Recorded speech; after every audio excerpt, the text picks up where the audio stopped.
Viewer discretion advised. Bad vibrations?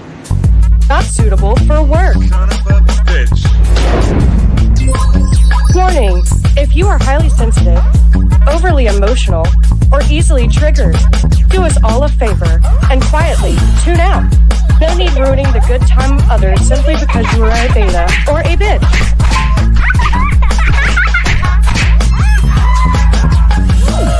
Age of Men podcast with your co-host in crime, Nick and Julius.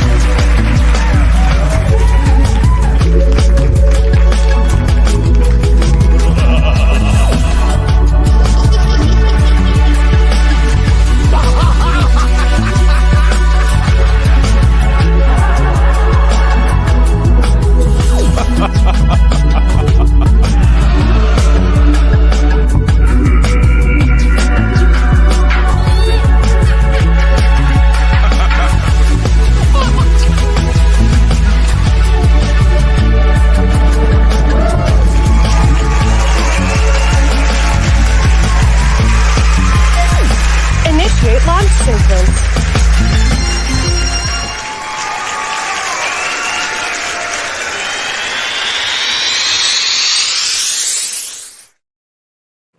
It's a man's world. I gotta be honest, man. That was I like that intro, but for some reason it didn't show the full screen. It kept showing us in the background. So they probably saw me picking my nose and getting myself together. Yeah, man. Our apologies. What's up, Mark? What's up, Grace? What's going on? We got Dang Buzz already commented with a question. Topic of today is chivalry, or I'm sorry, did women ruin chivalry? And Dang Buzz says chivalry's dead when there are no women worthy of being courted. He also responded with, if they want to be men, they don't get the benefits of being a lady also. Interesting. I'll take Mark says, Nick, what up, man? Looking forward to the show. Appreciate you, Mark. Appreciate you, Grace. Yeah, that intro, I love the intro, but for some reason it didn't show the full screen for some whatever reason. That was really bizarre. So we'll figure it out, people. We're working on it. All right, don't bust our balls. Yeah, we'll figure it out. So lucky I wasn't getting changed in the background. All right. Yeah. So welcome, everybody. Welcome back. Happy Sunday to you guys. Appreciate you guys all for being here. God bless you all. As you guys can see, I have a somewhat of a different setup over here. I got a microphone now, a little more professional, trying to look more legit. So if you guys I know, right? He says Layla gonna be on again soon. Yes, she will be.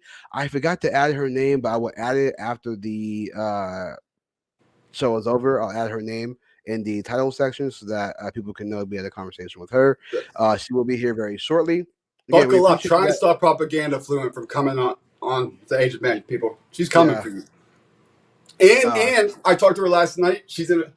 If she's still in a feisty mood, I believe she said it's villain time or something like that. So be ready, folks. Yeah. So yeah, again, we appreciate you guys all for being here. Do hit that like button. Do hit subscribe if you're not subscribed already. Definitely comment below what you guys think about today's topics. You can also follow us on social media on Instagram at Age of Men Podcast. We will get other platforms. Just be patient with us. We're trying to get there and do the best we can with that. But for right now, you can definitely follow us on Instagram. If you want to be a guest on the show, you can always DM us or you can email us. The links are down below. We appreciate it. We're trying to get more people on to have more discussions about male and female dynamic, the dating world of today, what it's like, what it's not, all that kind of stuff. Just everything that goes along with dating in the modern era, whether it's politics, whether it's your environment, the neighborhood, how you grew up, things like that. So we want to kind of have those nuanced conversations, but still tell the truth. Some might say it's red pill. I just say it's the truth. I mean, I know that's what red pill is, but we just stick to the truth pill, basically. So, Julius, I want to start a movement called the placebo pill or the no pill movement. Don't take any pill, kids. the no farmer pill. No pill, man. You don't need a red pill. You don't need no pill, kids. Just don't take any. Yeah. So yeah, so again, we appreciate you guys all being here. So I was talking to Nick before the show, and I was asking him because usually I'm the one that comes up with all the subjects. I'm always on the internet trying to find topics to talk about. And I was asking Nick, I was like, hey, what's something that you want to talk about? And Nick brought to my attention about chivalry. And I thought that was an interesting conversation to have. And what's funny, Nick, is that when I was making the thumbnail, I was actually going to put is chivalry dead? Because I was trying to be, I guess politically correct, but I was like, you know what? I'm gonna stick to did women ruin chivalry? I think that's a better Chivalry's conversation. dead, folks. It's just a question of who killed it. Right. And so uh I think that's an interesting question. And it's not to put the blame on women and say it's just women that no, but it's an interesting question of did women ruin it based on decades of feminism, the sexual liberation, the Me Too movement, all these things, that makes it harder, I guess, for men to court women these days is because, if they do one slight thing wrong, it's their whole career, possibly, You can be if the life shamed for trying to be chivalrous. Like, yeah. oh, I can So open my own door. Thanks, asshole. uh Oh, my so bad. My bad. right. So my question to you is, and those of you guys, Julius, do Great girls question, dig? Mark. Great. We were just talking about this, Julius. Yeah, that's funny. So Mark asked Julius, do girls dig card tricks? So I was on a little side note. If you guys don't know, sometimes I'll do a card trick. Julius, can we look forward to your new one at the end of the show, maybe? A little teaser? Maybe it all depends. People out there, you better chat into him. Make sure he does it if you want to see it. um, so what I would answer to Mark is this: there's only two types of chicks that dig card tricks. One is where, let's say I'm a magician and my platform has over 100,000 subscribers, tens of thousands of followers, or no, You're a over 100,000 successful magician. followers. You're doing your Exactly, career, right? So you're exactly. saying If I have a big platform, people are watching me, and I'm well known, she's gonna like my card tricks because she's gonna want to be supportive of it, so she's gonna want to see it. she's going to Um, pretend to like it at the very least. Yeah, at the very least, yeah. And the other types are the ones that put you in the friend zone because they have no care for you either way. They just say, "Oh, my friend is doing card tricks. How My cute." friend is doing cards. You don't want to be that guy, young men out You know there. what I mean? So yeah.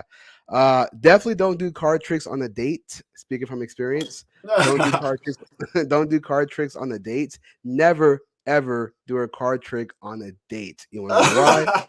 'Cause it's supposed to be a date, and for some strange reason, it has to be about the woman. So if you make it about yourself and do card tricks, she's gonna be like rolling her eyes, looking at her phone. Her hypergamy will kick in. Let's just put it like that. So The only kind of magic trick you should be pulling on a chick on a date is making her panties disappear. You know what I mean? I don't condone that whatsoever. I know. I just had to I'm make a the joke. I don't Christian. really either at this point. I don't condone sex at all. I Low understand hanging why. fruit, man. I had to pick it. You know. No, but see, but that's the good dynamic between Nick and I because I'm not saying Nick is out there, plowing shit. I know Nick might be a ladies' man. I'll argue Nick might be a ladies' man. He's probably doing his thing. Hey, The shout out to you, reputation Nick. follows me, but I'm really not anymore trying to be at all. Right, but I'm more restrictive. I'm like, hey, I don't condone it. I won't even joke about it. I'll laugh at it, but I won't necessarily joke about it. I'm just it is what it I'm is. always trying to But pull a laugh out of Julius with a degenerate joke. You know, see if I can get him. I'm like, look, if you want to make her panties disappear, that's between you and her panties. I mean, Julius has to say her, Julius has to her. say 5 Hail Marys after every Age of Men podcast to redeem I'm himself. telling you, I'm all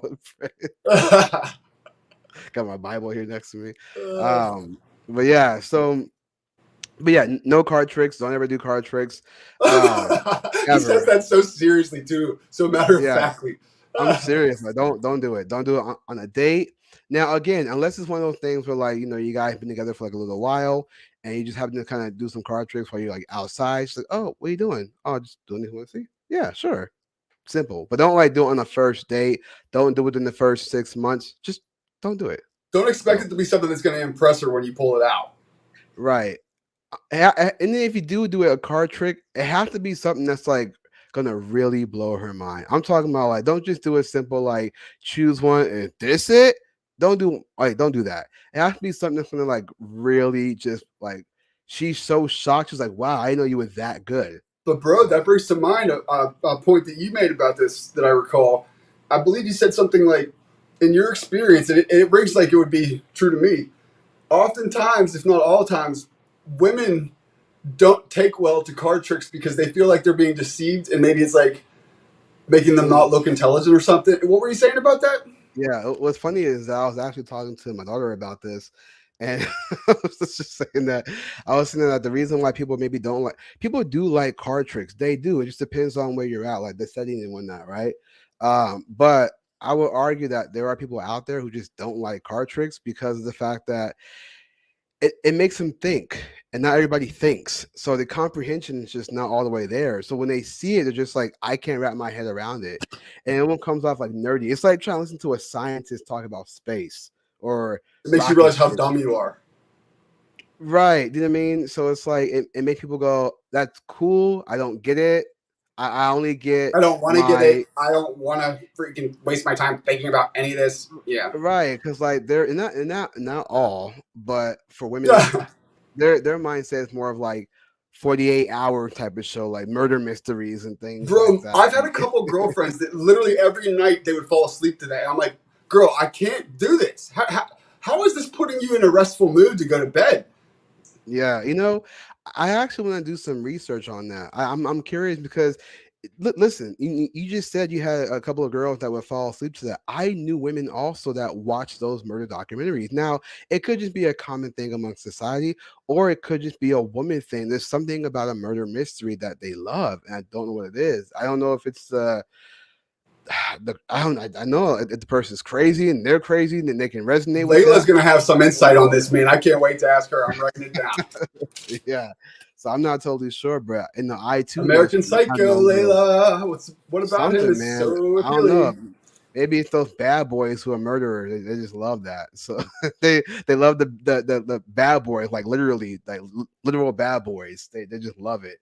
So I don't Right. know, but it's bizarre. But yeah, I mean, but so I would argue. So okay, so all this not necessarily doesn't tie in, but to bring it back to the chivalrous part. To answer Nick's question, the topic of today: did women ruin chivalry? Let me go ahead and ask you this, Nick. What made you come to that conclusion? Like, why do you think that women ruin chivalry? Just in my experience, I believe men are generally trying to be chivalrous and good to their women the way that we've been taught and told is going to be successful. And it's just not received well, if at all, in my experience, generally speaking. Obviously, there's outliers. I have a mother and a father that are still together. My sister's married, my brother's married. There are outliers, obviously, but more often than not, I would say that the chivalry is not only not received well, it's sometimes like poo-pooed, like, look at this freaking loser simping to me or whatever. It's not seen in a light that's going to like facilitate it further. Like it's just gonna make men to try it, be like, fuck it, I'm not doing that anymore. Didn't work out. Okay, I see what you mean. I wouldn't And agree. I'm just like throwing that out there too. I haven't like deeply like entrenched myself. Men certainly have blame in this too. Like I'm not gonna remove that, but I would say Yeah, women are not at all like accepting it in a way that makes men want to keep doing it. yeah. I would. My answer would be yes and no.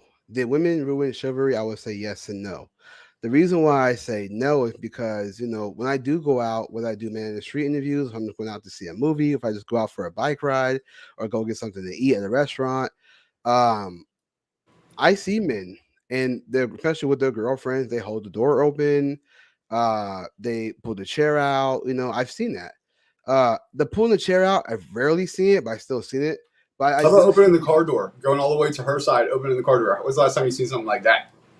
I've actually seen that. Yeah, Yeah, I've actually seen that's that. a good Matter of sign. fact, That's good.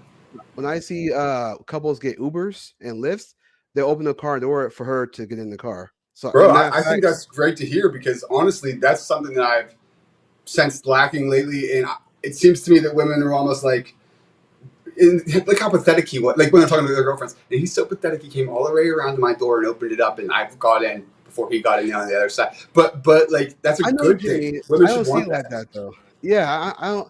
I know what you mean, and I think those are women who are like petty. But I don't think it's like that. I can listen.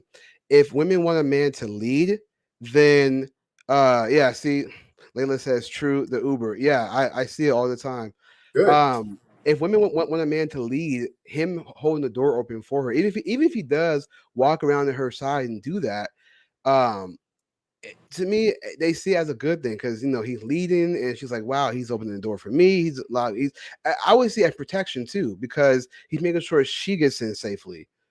You know what I mean? In case something happens, let's say he gets in the driver's side and she gets in the passenger side, and somebody just comes up and tries to do something. He has to get out the car, and the next thing you know, she's already hurt. He's Versus him, securing her. He's securing her in the car before he gets in. exactly, And that's his job, protecting. Yeah, I'm with you. exactly. But I don't think it's so much of did women ruin it. I mean, hold on, real quick before I get to that. So that's my answer and why I say no. Why I say yes, that they have possibly ruined it is because of things like the Me Too movement, the feminist movement, the sexual liberation. I say I all don't need that. The no reason, man. well, yeah. So why I say the Me Too movement is because there's been false allegations. So when a man tries to be nice to women, they're going to be a lot more reserved in doing something nice because they're afraid of like if I make one wrong move, It's dangerous. Literally, yeah, she can say it whatever she puts lots of wants, men on. and a good chance she's going to be believed, and you're not, and you're effed as a man. Yeah, That's how men are thinking nowadays because it's like that. Believe all women. What? right. Yeah, the Me Too movement has put men on eggshells. The reason why I mentioned the feminist movement is because, as you said earlier, the I don't need no man. Because nowadays you have women who will say, "I don't need a man, but I want a man." You know what I mean? But they don't need a man because they're making their own money, So, so they Julius, don't tell me need what a you think man. about this, and people in the audience. I would say men need women to need them to actually like play the role of a man and feel like motivated and function as like a alpha or a leader male. Men need to be needed in order for them to really flourish in that role or even like accept it and embrace it. Otherwise, they're like, what am I even doing this for? Why am I like putting all this energy and sacrificing all myself when she don't even need me So you're saying that men? Okay, you said men need women. to need them? Okay, yeah, no, that makes sense. I mean, because ultimately that's what it comes down to, right? Everything we do, you gotta think. It's just long term. We're talking about long term here. When women get with men, that's why we know when women say things like it's not about the money, but it is though because you want to get with him, want to have children with him, it's going to involve money. Unless Children go you're to dumb as school. hell, it should be about the money a little bit, ladies. I'll just tell you Right, that. 'cause right, 'cause if they have children and they get a house, they move in together, all those things matter. So yeah, I do see what you're saying because when we prop ourselves up, like we get our money together, we get our health together, house, car, job, everything is stable, then we can have a stable relationship because now we have all those things that we can provide. So you're right about that. Um, but that's why I would say that's part of the reason why well, that's one of the reasons why I would say no, that why they didn't ruin it, because of the fact that I think that there are men who are still chivalrous. I would argue I think society is just chivalrous by nature, because even when I went to the movies, there were females who were holding the door open for other people, just like men were doing it too. So I think that chivalry is a societal thing, but that's where I said that yes, they ruined it because of again Me Too, feminist, sexual liberation, things like that. Now it's like consent, Not saying that there shouldn't be consent, but I'm saying like it almost seems like everything gotta be, oh, can I touch you here? Oh, can I do this? Oh, can I kind of like just like things like that. I'm not saying there shouldn't be no consent at all. That's not what I'm saying. I'm not saying rape the chick. That's No, not what I I'm hear saying. you, but now it has to be like so overly cautious that all the Yeah, nuance or like having it's to like not say things is gone. yeah, it's like can I hug you? It Am I just okay to couldn't be hug you? less attractive to a woman. Not going to drive any faster than. Do you mind if I kiss you now? Yeah. What? Let I me ask wanted you you to this. kiss me until you asked me like that. Yeah. Let me ask you this. Do you think that it's not so much about whether or not chivalry has been ruined, but whether or not it's become a benefactor? So what I mean is it almost seems like chivalry is no longer complimentary, it's an opportunity for Wow, women. great point. And I really want to make the devil's advocate argument for the women's side here, real quick. Look, chivalry's dead because we didn't embrace men's pathetic attempts to try to give us some. we have to take care of ourselves in this world because there are no real men out here taking care of us or looking to do that, generally speaking. And therefore, why on earth am I going to allow a man that can't even play the role for me as a man traditionally to come be chivalrous for me? No, thank you. I don't need any favors or pity. But isn't it obvious though? Like when I hear women say, like, like for example, because it seems like there's an expectation for men to be chivalrous. You know what I mean? There's an expectation. He's supposed to hold the door open. He's supposed to provide. Suppose. But when we say, well, women are supposed to be submissive. Now Woman's all supposed hell to cook for you. Yeah, those kind yeah, of but things. now all hell breaks loose. So there's always this expectation for men to be men, but we can't have expectation for women to be women. Now I'm not trying to play victim. I'm just saying in this time now, in this modern era, it does seem like that's the case, where there expect. That's why I say, is it more of an opportunity versus a complimentary? Because if women are only wanting men to be chivalrous just so they can get what they want, as far as like validation, uh, dinner paying, Ego, yeah, all that things validation. like that, ego inflated, things like that. And then men will use the chivalrous. Men will be To get laid. chivalrous. Yeah, exactly. So both are seeing it as the opportunity versus just being organic. Like there's no That's more not true chivalry. authenticity That's when it comes. that's manipulation. You know what I mean? On both ends, if that's happening, and that's not Can ever we? healthy or going to be long lasting. Is it fair to call it chivalrous manipulation? Uh, Chivalry. Like he's not being a hole about his manipulation. He's just being chivalrous about it. He's just like, I'm gonna be nice to you because I know I gotta be nice, but I'm hoping for something in the end. That's like basically like So simping. We'll call it shimping. Chivalry simping. yeah, Chimping. shipping, Like a chimp. shipping ain't easy.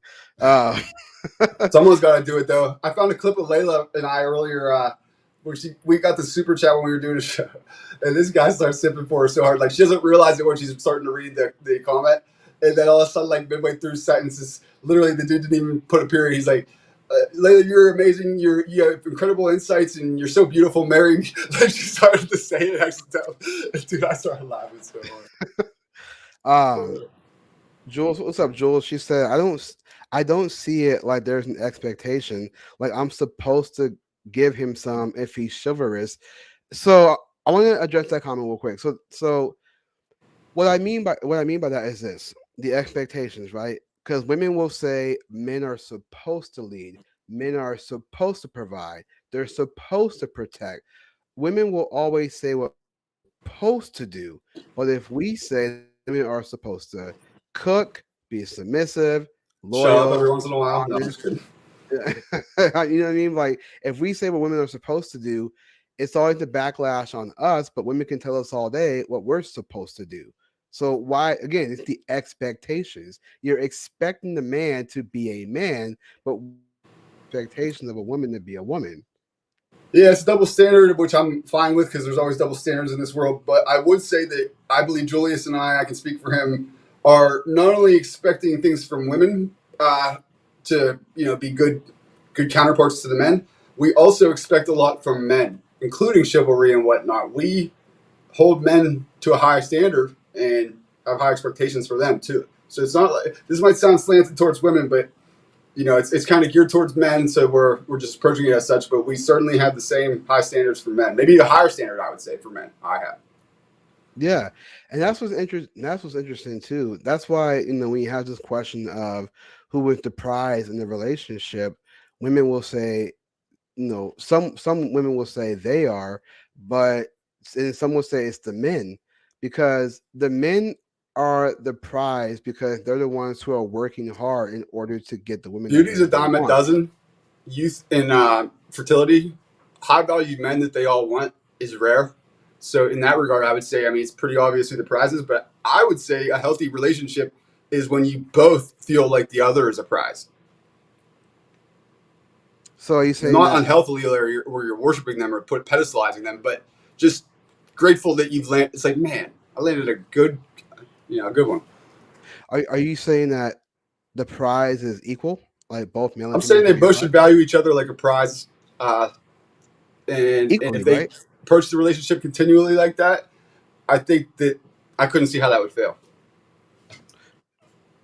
But I'm trying to kind of just trying to see both sides. So, because Layla says both are a prize, right? But I don't know if I agree with both are a prize, especially Prize in is the a time. strong word, but I mean a high value attainment. Both sides should be grateful that like they have a mate that they see. I don't want to say prize because it feels like almost pedestalizing or like worshiping. That's not good. There's a fine line you don't want to cross, but just appreciation for the fact that man, this person is a catch by any standards. They could be with anybody, and they choose to be with me. If both people have that kind of outlook, I can't see how that would be a bad approach. I I see what you mean, and I'm only trying to play advocate here, just trying to like kind of open the doors for more conversation. The prize, right? Are women really the prize if they can already? Are women the prize if they already have the winner? And what I mean by that is they have to look good. You know, not have to, but they just already have the look. They naturally have the looks. So men are naturally attracted to women. And it doesn't seem like women have to have much in order to be a prize. They can just simply exist. Whereas Well, with a to maintain and get a wedding ring proposal, I would say that they have to bring a lot more to the table to just to get the relationship. Yeah, easy. They're on easy mode, but right. that's only a qualifier. Those looks and the fertility and the sex and all that. There has to be more to the woman subsurface for a man to ever be willing to give her his last name.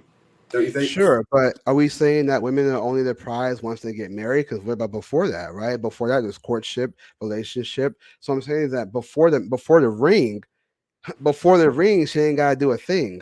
You know what I mean? So it's She's a like, prize in the sense that there's tons of other people that would be more than eager to be with her, and she's with me instead. That's what I mean. You know what I mean? yeah. No, I get that because at the end she chose him. But my point exactly, chose him. So wouldn't that then make him the prize? Because he has to have a certain level of status. I'm not talking about Andrew Tate like Well, bro, that's what I was millionaire or saying whatever. originally. I agree with you on that. Like, if you want to get to like technically defining prize and whatnot, if you have to pick one of them, I guess I would say men are much more rare of the high value men that all women hypergamously like would be desiring. That's a much smaller pool of people than the gorgeous young fertile women out there who, So therefore, yeah, the less is more. Supply and demand means it's worth more in the market. So yeah, I guess they're the prize in that regard. But I think it's important both people look at each other as like a high value attainment that's like, damn, I'm lucky to have them. Do you think that, and I'm not being judgy here, I'm asking, do you think that women who've had sex before marriage are the prize? Well, they lose their value the more that they put it out there. We all know that. So men aren't the prize either if they're incels at age 30. The 40-year-old version and whatnot. It's like the equal opposite scale. Uh, I would disagree. I would disagree because I think that even if a man who's a virgin at 30, but he still has his life together, that still makes him the prize because he still had to earn his way. Because at the end of the day, it's like, yeah, women like sex, but that's just one of the things they like. I would argue that women are into a man who has a job. Sure, He has his there's own qualities. house. You know, like he keeps himself in shape. He's working to put himself at a certain position, whether he's a virgin or not. He still has to have a level of status in order for that woman to want to be with him long term. So even if he is, some might say he may lose value if he's an incel, but I would argue if he's a virgin still, but has his life together, that still makes him the prize. Whereas with a woman, I would argue that what makes a woman the prize is the fact that she didn't have sex. She's not out there doing crazy stuff. She's actually, taking care of herself. She exercises. She respects people. She's very nurturing. I would argue that that woman is the prize. And I know people might say, well, it's impossible to find because women are permitted. I get that, but I'm just saying I think that makes a woman the prize when she's a virgin and not out there Yeah, doing it's crazy more stuff. valued. Definitely, the less use product has, the more valuable it is. Uh, I totally agree with what you're saying. I hear what you're saying. I'm just saying though, like, and this is kind of like going full circle on a couple of topics we've discussed on previous shows recently. One, pre-selection bias. Okay, if you can't get women or whatnot, other women will find you less attractive. You're not as high status. That's just a fact because they like pre-selection bias and they're social creatures. They have to have like other counterparts sign off on it. Two, experience. Women aren't like us where they want a virgin. We've talked about this with many women. Like, when's the last time you heard a woman say? I think one woman out of the countless that we've interviewed said that they actually would like desire a virgin. The rest, I think I asked the question like, would you sooner have a virgin mate or a man who's had too many bodies, whatever that would be to you? And the women Yeah. almost always go to the too many. They never pick the virgin because they need a Yeah. man that has experience and shows that he can, he's attractive to other women, and that's where I think the value comes from. It's like social and other cues for the women. Men don't necessarily give a shit about any of that. Your boys can tell you this girl's fucking terrible or whatever, and you're gonna love her to death. But that's why I always find that interesting to me when the whole body count, if body count matters conversation, because again, I don't condone sex, but women always say, well, how come men get to have sex with lots of girls, but if women do it, it's bad. My argument to that is because women nowadays will say, I want a man with experience. So if you want a man with experience, why would his body count matter if you want him to have experience anyways? Whether it's with 1 or 10 or 50, he has experience. So why would you care what his body count is? The reason why, he cares about yours because he doesn't want you to have experience with a lot of men, because that comes with a lot of trauma. Not to say a man can't bring trauma by dating lots of women, because he may knock one of them up or a couple of them up. That can happen. But I'm saying if their response is, I want a man who's experienced, his body count really wouldn't matter. So there's no reason to argue and say, how can men get to do it, but women can't? Because women want a man with experience, but men don't want a woman with experience. And that's the difference. Well, see, it's interesting when you say experience, and this goes both ways for women with body count too, as far as like how men look at it. You could easily make the argument, well, what kind of experience are you looking for? Because I have tons of experience, but it's all been with one or two or a low amount of people. It's all been with the same person. So my body count is super low or high or whatever it is, but I have a lot of experience with that person, with the person. And then that I think boils down to a Renaissance man kind of view the women have. Like, this guy is attractive to multiple women. Multiple attractive different types of women have signed off on him. He has no problem trying to. Also, this is a big point, if you ask me. Desperation for the P is sensed and detested by women. If you're not desperate for it, if it's a plentiful or whatever, if you give off that kind of vibe, if it seems that way, women are showing you that kind of attention, that can only work in your favor as a date, if you ask me. I think it depends. If you're desperate, I've been reading this question too, but the whole desperate for the P thing, I think if you're constantly making innuendos, it's gonna get like, okay, this guy's just want to get in my pants, because every joke out of his mouth is, it's corn dog. You see this corn I'll dog I never have? fucking him. You know what I mean? Like, if every joke out of his mouth is an innuendo, she's not gonna be attracted. She's gonna be turned off by that, because it's like she's gonna think, well, I don't know. It's just funny too, because it's like, what does he see me as, a hoe? But it's like, if your intentions was to have sex with him anyways, I think that they just get upset because it's like he's just, I don't know. He makes a joke, and to her it feels like, is this all I am? Not just for him, but is this all I am to men? So if a man makes too many innuendos, it's gonna be a little bit weird. Yeah, I and think that they start to double down. It's like everybody. This is like a subconscious psychological like response. No, he's so yeah, desperate to get this from me. I'm just not going to give it to him easily, if at all. No. right. Jules' question is: does it show if a man has had too many bodies while they're performing? I'm not gonna say it shows, but it wouldn't show if he has too many bodies, but it will definitely show if he had experience, whether it's with one person 100 times or 100 women. Um, and real quick too, when people, I want to make this argument real quick. When people say things like, well, what if she's had sex with one person 100 times? Would you still date her? I've heard that question before. My thing is this: there's a big difference between having sex with one person 100 times than having a woman having sex with 100 dudes. Let me tell you why. Totally different. the the difference between a woman having sex with one dude 100 times, first of all, that would make her hella loose, because he's constantly just over and over and over and over and over and over and over. She's not gonna tighten up. Oh, he If I'm means wrong, literally, folks. Literally loose. I know. I Maybe mean, like, that's where the term came from. I bet. maybe if I'm wrong, correct me, ladies. But if she's having sex with 100 dudes, that's different because there's a different experience with every single dude. This guy might have took her on a private jet. This guy took her on the boat. This guy took her for a nice walk in the park. This guy took her to the movies. This guy went on vacation with her. This, you know what I'm trying to say? Like different dudes. She's done different things with All different of her dudes, and firsts have she's been checked off with other guys, and you're not going to have a whole lot, if any, to give her. that First exactly. opportunities, first experiences.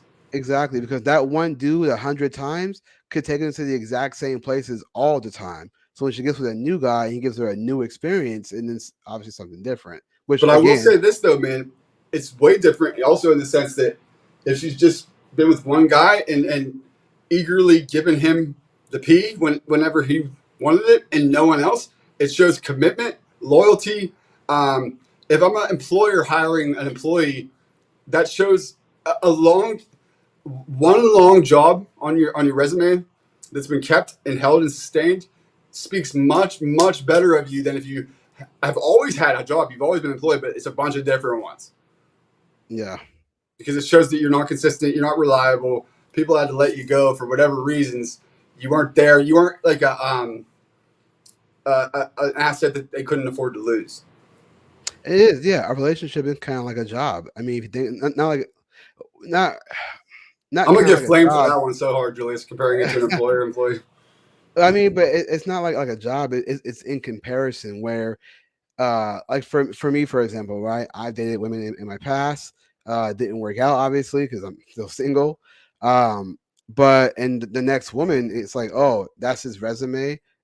But only if you're open like that to a woman and you tell her your whole past, which I don't think men should do that. Should be like, oh, it didn't work out for this, didn't work out for that, because that's like telling your job, yeah, I worked at this place, it didn't work out because I didn't wash the car right, or it Yeah, I didn't work got out here fired because I because showed up late a bunch of times actually, and and that job is not going to hire you. So it's the same. So it's like if a job sees why you have the experience, or you had the experience, and they ask you what happened at this job, you just say, I worked here because I was looking. I worked at this job because I needed this job at the time, and I found something better that can work around my my priorities schedule. shifted because new opportunities arose. Exactly. That's all you So gotta in the say. Don't job, say no more, no less. And on that note, dude, I don't like hearing about our women's past a whole lot either that I'm dating. I'd well, rather yeah. just not get into it. Just Well, it's funny I'll leave because mine in the past. You leave yours in the past. I don't really want to know. I don't.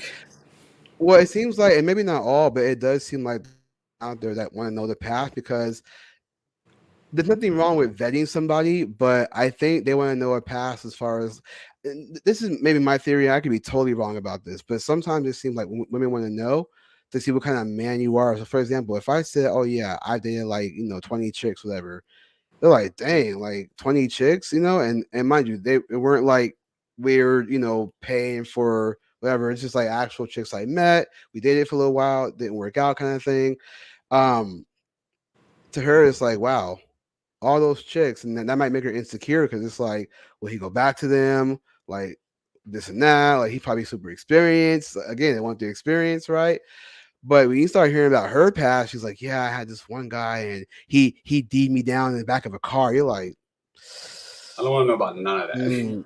And then you guys start like messing around, and then it's like in the back of your mind, you're just thinking like, I'm doing the same thing this guy's doing, because like. Just And mind you, this is the reason why I say, when women date lots of guys and have that experience, let's say she did something spontaneous with this dude, and the next boyfriend she get with, she shows that she's like, let's go do it here, and you're like, why here specifically? You know what I mean? It's yeah, just or like like, she's really good at these BJ's. Like, how did she get that oh, good? yeah, Like, that's probably the worst, man, because if she's, and I don't want this discussing my virgin years, but when she's doing stuff like that, it makes you wonder like how much practice. Or does even she just have? kissing if you want to keep it more innocent. Like, how does she get so good at kissing unless she has some experience doing it? Right. Yeah. And that said, like, dude, I would sooner. This just dawned on me actually. This revelation. I think for me, I'm only speaking for myself. I've not like bounced this off other men to know that I can speak for all men with this. But even if you're not like a virgin or like you preserved yourself well by the time that we end up getting together, in my mind, I don't want to necessarily perceive you as anything but. Like, I don't need to know about other relationships and stuff. I don't want to hear about that shit. I don't want any signs of you having been deflowered or giving yourself to another man. It's just not something I need to hear. It's not going to benefit me ever. Marie, Jules says, I think women should respect if you don't want to know her past, but also not hold back and be transparent if he wants to know. I don't want to know at all. I don't want to know shit about your past. K-Train says she get it from her mama. I want to be able to live in a fantasy that you don't really have a past. Yeah. Jules is laughing at me, says my virgin ears.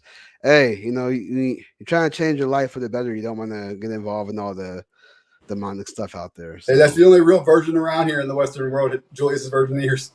There are no virgins left. Oh, just trying to stick to my guns, man. I'm trying to be the man that should lead. But real quick, so I wanted to react to this video when it comes to chivalry.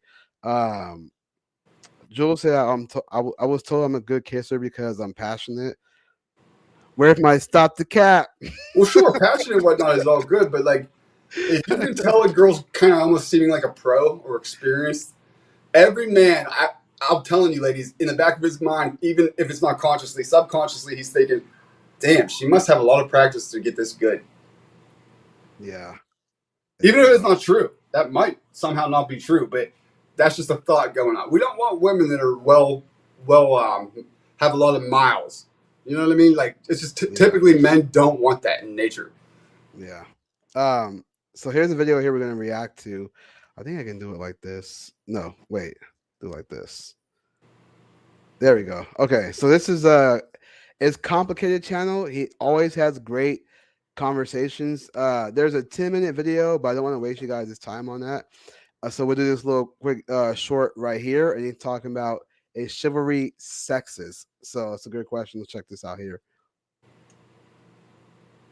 Would you consider chivalry to be a female privilege? I guess in the way it's defined, yeah. So is chivalry sexist? Hold on. It's it always does this. It buffers itself. Dude, he always asks great questions. Yes, it is. But it's like... Hold on a second. Yes, hold on. But I still like it. Like one of those rare exceptions where it's like not a negative form of sexism. Oh, amazing. I can't believe she just said that so like that. Oh my God, amazing. Hold on. I'm gonna bring it back to us. For some strange reason, it just keeps on messing up.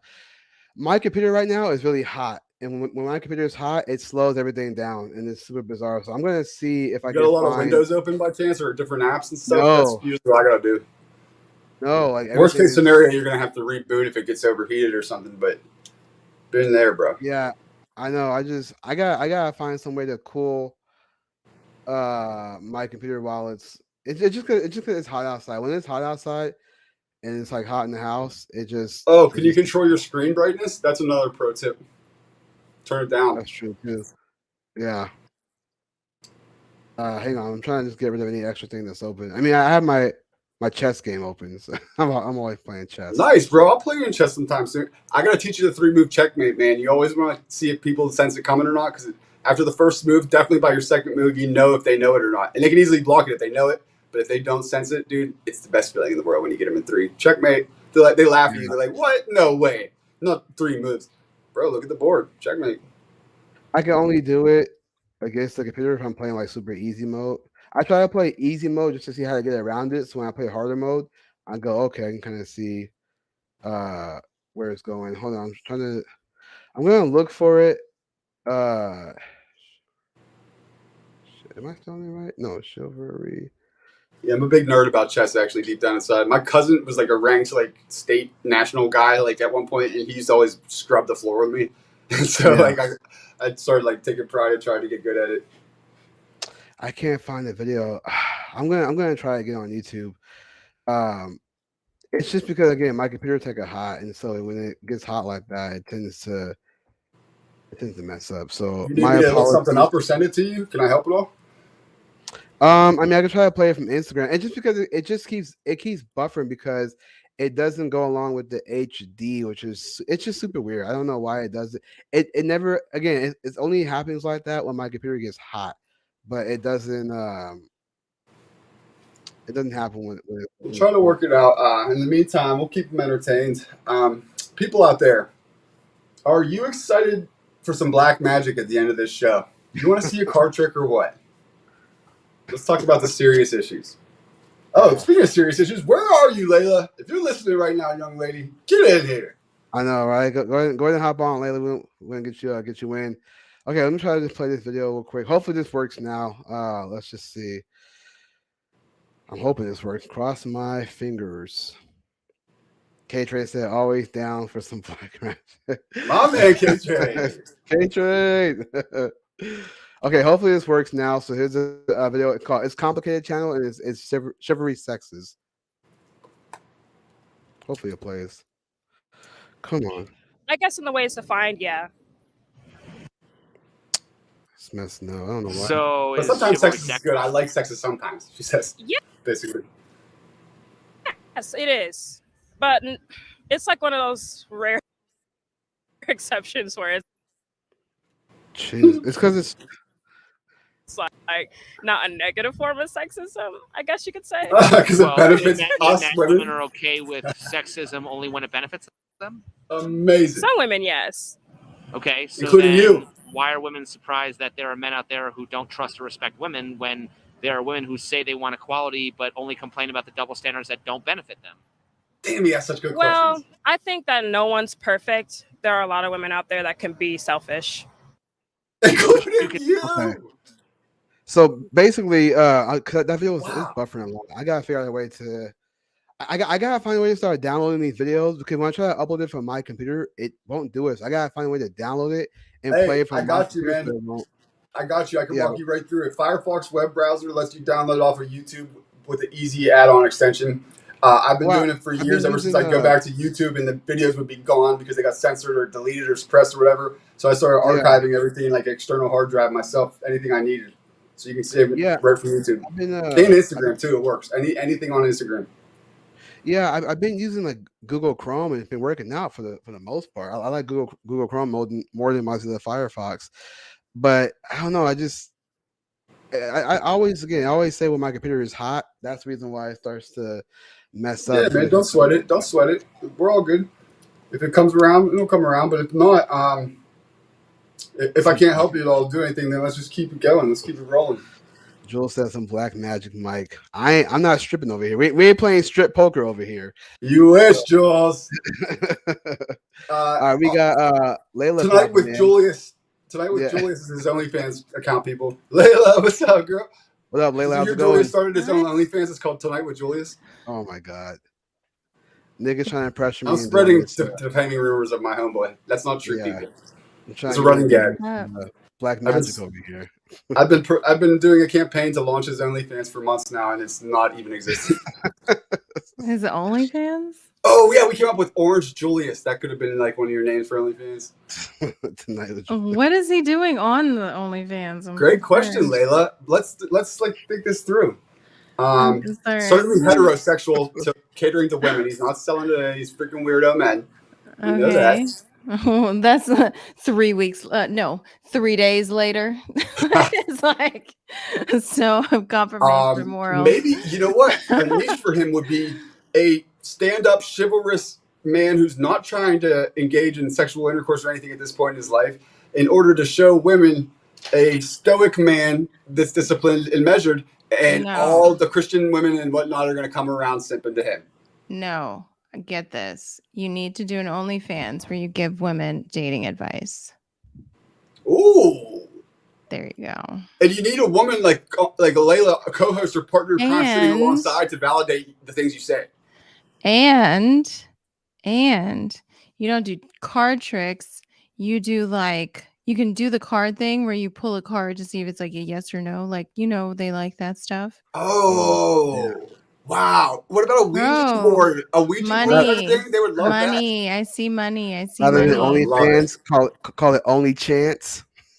Yeah. Something else. But like Tonight women with could be Julius, like, bro. That's the best thing ever. is he gonna call me back? Because this is the thing. I was talking to my man about this today. I was like, men are pretty simple. It's like either he wants you and he calls you, or he doesn't want you and he doesn't call you. It's not really much That's it. reading between the lines. We're very There's straightforward. like nothing in between. There's no maybe he's busy. Maybe he's playing games or something. No, ladies. Even if That's he how is, you guys operate. even if he is, he doesn't want you. The Pokemon is more Maybe important. he's busy. Right. So if he did a show where he's like, the girls are like calling in, is he gonna call me, or does he want me, or does he not want me? And then Julius always asks, did he call you? And she's like, no. Then he's like, okay, let me pull a card. It's like, no. The spirits then, say like, no. Each time it's like, did he call you? Yes. Okay, yes. Yeah, I know.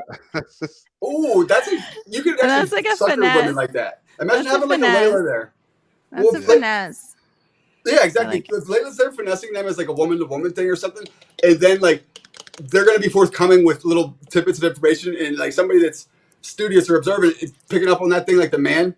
Then later, like just like any magician or whatever, they revealed their hand to you, and you can now like exploit them for that. I've had chicks ask me questions like, how do you know if he likes you? I'm like, because he told it's obvious. You'll know. Okay. No, it's because he told you. Like, what is it? Like, it's not that difficult. Yeah, but like, very straightforward. That's how it is, though. Like, when you, not trying to be mean, but when you ask a woman a simple question, she has to give you the longest answer. So they project that onto men. They think that they can't ever think that we're like simple or not contrived or manipulative, and sometimes they are.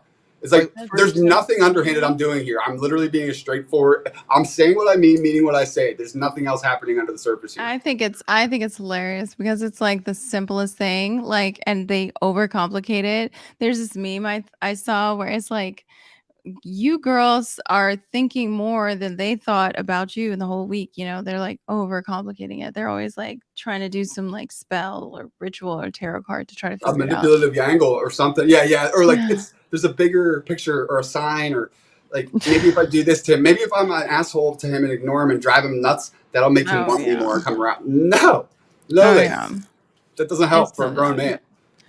Yeah, no, it's stupid. But yeah, that would be a great OnlyFans. I love that. Layla, you and I are going to be brainstorming on stuff like this more often. I love that idea. I just like it. I'm not participating in OnlyFans. Yeah, I'm good on OnlyFans. Julius is not going to be involved. I can already speak for him on that. I'm too Christian for all that. So that's cool. Ooh, only Christians. Well, no, that's fucked up. No, Nick, you were talking about only hands. You were talking about how you got to get in quick before the AI take over.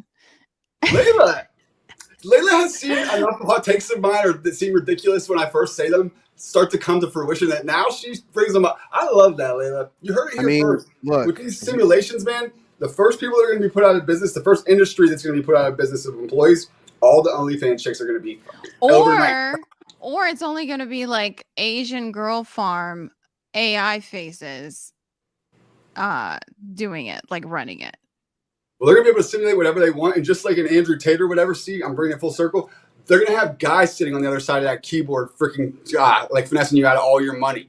And they're just going to simulate your fantasy woman, exactly ideal, whatever you might want on screen. ChatGPT writing out all these paragraphs. Like, how is she typing so fast? Yeah.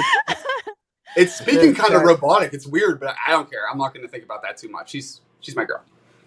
Well, instead of Chat GTP, it's going to be Chat PIMP.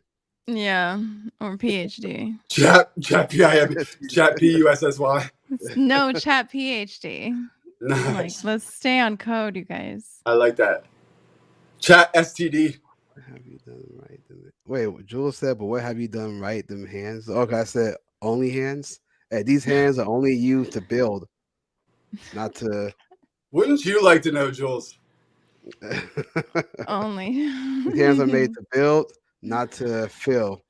Oh my Those hands have god. done some work over Only the for my years, Jules. wife. You don't only want to know. Trust me. Yeah. Only only hands sounds like a vow to celibacy. I'm telling you, only hands, right? Listen, I advocate that men and women should be virgins and they should wait until marriage. I think we would have a more successful society if they did that. All this sleeping around is just causing way too much drama and way too much trauma. And anybody got time for that? So I'll take. I kind of agree. but Layla, let me ask you a question real quick. So Yeah. I think I already know the answer to this. I'm gonna ask you anyway, just to, humor me as they say. Hmm. If you were to go on a date, I know you have a man, but if you were to go on a date with a guy, let's say it's the third date, not the first one, the third date. But the third date, you guys are going for a walk in the park, Hmm. and he's like, "Hey, so, you know, I thought you'd be into this. I wanted to show you something pretty cool. Do you like magic?" Don't. I blocked that out. I blocked this out. Okay, but yeah. No, No. There's your I was answer. like ducking. No, no, no, no, no, no, no, no. See how she's No. like distracted by her phone right now? Just you pitching it to her. That's more or less the exact reaction you're going to get when you actually try it. It's my that's guess. because then it's like, oh, because I don't like talking about the things that I care about either. I want things to be very superficial when I first meet you. I don't Yeah, want to you're know doing that. about how you feel. I don't want to know about these things, and I don't want you to know how I feel. I want it to be very superficial. I want to put out like I want the fantasy. I want the gilded like era, Yes. and Get me then from your psychological traumas and issues at first, please. And I'll do the yeah. same as best I can, and we'll be all Yeah, right. I need to see the best of you, meaning I need to see what I want to see. Just like I want you to see what you want to see. And then we start to like blend in and fill in the gaps and break the fourth wall and like, yeah. We're building fantasies for each other. Look, Mac Miller has a Yeah. great line. I tell my bitch if she don't love me, then just lie to me. It's something like that, like just play the game for me, please. Okay. No, I'm just kidding. But no, yeah, I get what No, you're you're not. saying.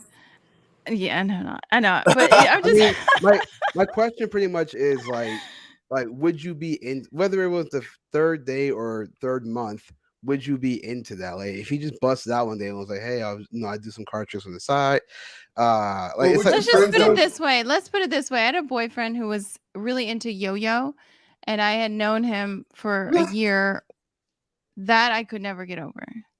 So interesting. Yes, Layla, I'm glad you said it just that bluntly because that's exactly right. I was Young like, man, if you don't realize that yo-yo is not going to be a good look for you in dating world, I can't help you. But yes, things like that are if you have a hobby of like collecting magic cards or some shit like that, don't tell her. Try to get over that. Try to not do that in front of her or around her because not ever gonna help unless and she's a nerd also into it too. I wouldn't want to be like, oh, look at my doll collection. Come sit down here and like let me show you all my little like Barbie outfits or like my doll outfits. Like that would be weird. Like I wouldn't want him to sit there and have to look at that.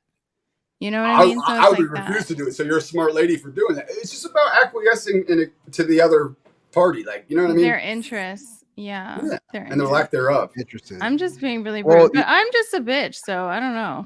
Well, that's No, why I Like find it so there's refreshing nicer about you. women. no. I think that's why you've endeared yourself to me all these years. There's other chicks. Some chicks are nicer.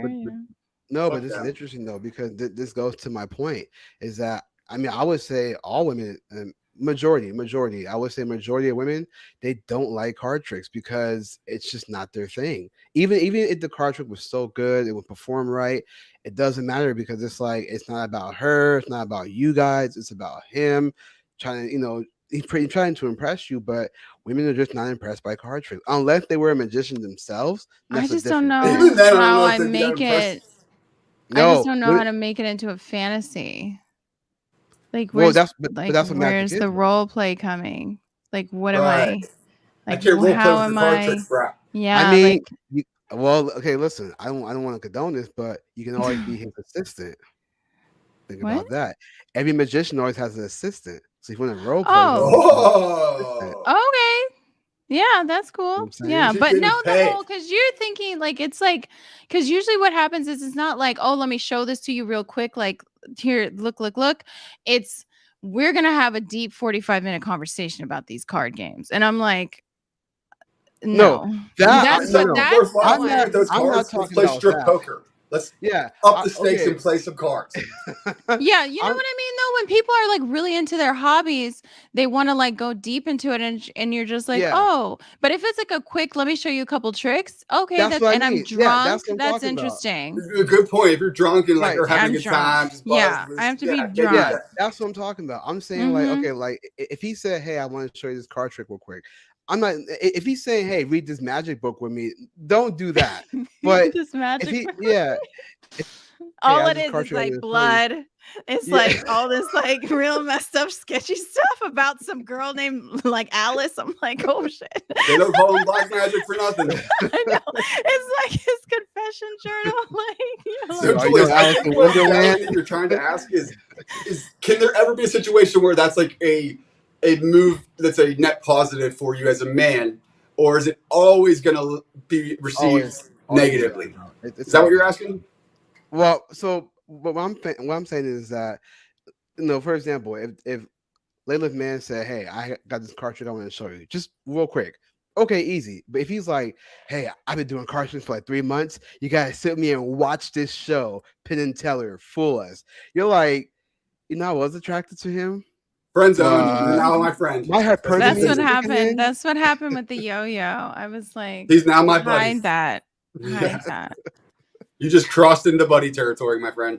Yeah. She's gonna call you pal or sport or like, hey bud, or something before the end of the day. Yeah. So I mean, but you can always make the cards interesting, like strip poker, or hey, you can be my magician as a role play. You can always do stuff like that. But I'm just saying, like, if he's just saying like, hey, I want to show you a card trick, boom, boom, boom. Oh, that was cool. Okay, now we're back to dinner in the movie. But if he's like, sit down and talk to me because David Blaine is so cool, you're like, I gotta go home. I got school. So Julius, are you gonna show us an example of one of these potentially like good card tricks by the end of the show? Nah. I love your card tricks, man. No homo. Layla's not into that, so let's not bore Layla. She's a guest on the show. Give the people what they want. The audience loves it. Black. I don't want the guest to magic, leave the party. I want the guest to leave the party early. His stage name is Black Magic. It's not because he practices magic and he's black. Yes. All right. So next subject. So okay. So we had to talk about chivalry, and we'll just kind of briefly touch on this, then we'll move on to the next subject. We had to talk about chivalry, and we was asking. Well, this was Nick's question. Really was, did women ruin chivalry? My answer was yes and no. I believe Nick's answer was more no. Your answer is more no. Would you? Well, I would say if I had to choose one side that's more to blame, it would be women who were not very receptive of it in a way that made men want to do it anymore. Men definitely chose to drop out, but the question is like chicken or egg, and obviously it's like nuanced. But if we're hosting a show and I'm just playing controversial, that'd be my pick. So, what do you think, Layla? Do you think that women ruin chivalry, or do you think? Yeah, do you think that women ruin chivalry? Yeah. Amazing. So, Layla, in your eyes, chivalry is dead? No, I don't think it's dead, but they mess it up because, like, I don't know. I feel like people get away with what you are fine with, and so I feel like if it's not a standard, like if they don't care, then they're just going to not do it if it's extra effort. Like they have to set a standard. Or worse, if it's not received with some gratitude or appreciation, it's like I put the clip. Clip of Keke Palmer doing her little song in the YouTube where she's like, "I don't need a man, I need a bag." Maybe you should play it. I don't know. Yes, definitely. I gotta hear that. That's topical. Perfect. It's funny. Hopefully it does play. My internet's been kind of. Oh, okay. Yeah. So I was just gonna drop that, but yeah, I don't know. I think there's a standard. Like, if you're fine with Netflix and chill, then that's what it's gonna be. So it's up to them. It's up to them to decide what their standard is. You have to have standards, boundaries, and expectations. And if you don't, then anything will happen. So Chivalry's on life support, and women aren't helping keep it alive. You're saying, or what's your I don't think it's on life support. I just feel like it's just not. I mean, it depends. It all depends on its individual. So That's fair enough. Yeah. Here's that clip here. Now this may play. It's just been buffering because for some reason it just I don't know. It buffered. Yeah, bro, we got it. It's all but, right. No big deal. If it don't play, don't play. Yeah. So Yeah. here's that video here of Kiki Palmer saying she'll need a man. I don't need a man. Look at this broad. I don't need no man, and no man needs your ass. a bag. Bag. I don't need a Man, only thing I I need don't is a need bag. Yeah. So that's how do you Kiki think this is Palmer. going to age for her as she becomes like a 50 to 60-year-old woman? Do you think she's still going to feel this way, Layla? Yeah, she'll have even more money. But she'll be totally miserable, right? No. Well, I guess not. Yeah, she'll have that shallow material. No, I mean, she just said she only cares about money. So Yeah, I mean, when she says I don't need a man, I just need a bag. To me, that's terrible in my opinion because yeah, it's women pretty listen bad. to that. Yeah, like females listen to that and they go, "Yeah, I'm gonna get that bag." This is the Yeah, I don't reason need a why man. I I need would. a bag. It's about focusing on lifestyle rather than the person.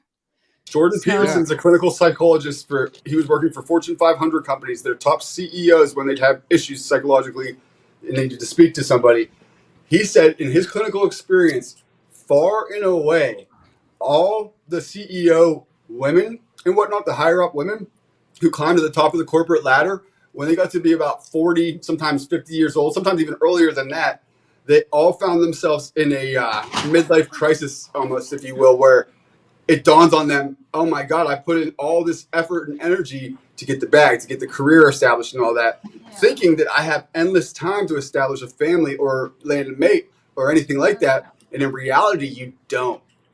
And now you're going to die alone rich. And they become very depressed and upset about that, he said in his experience.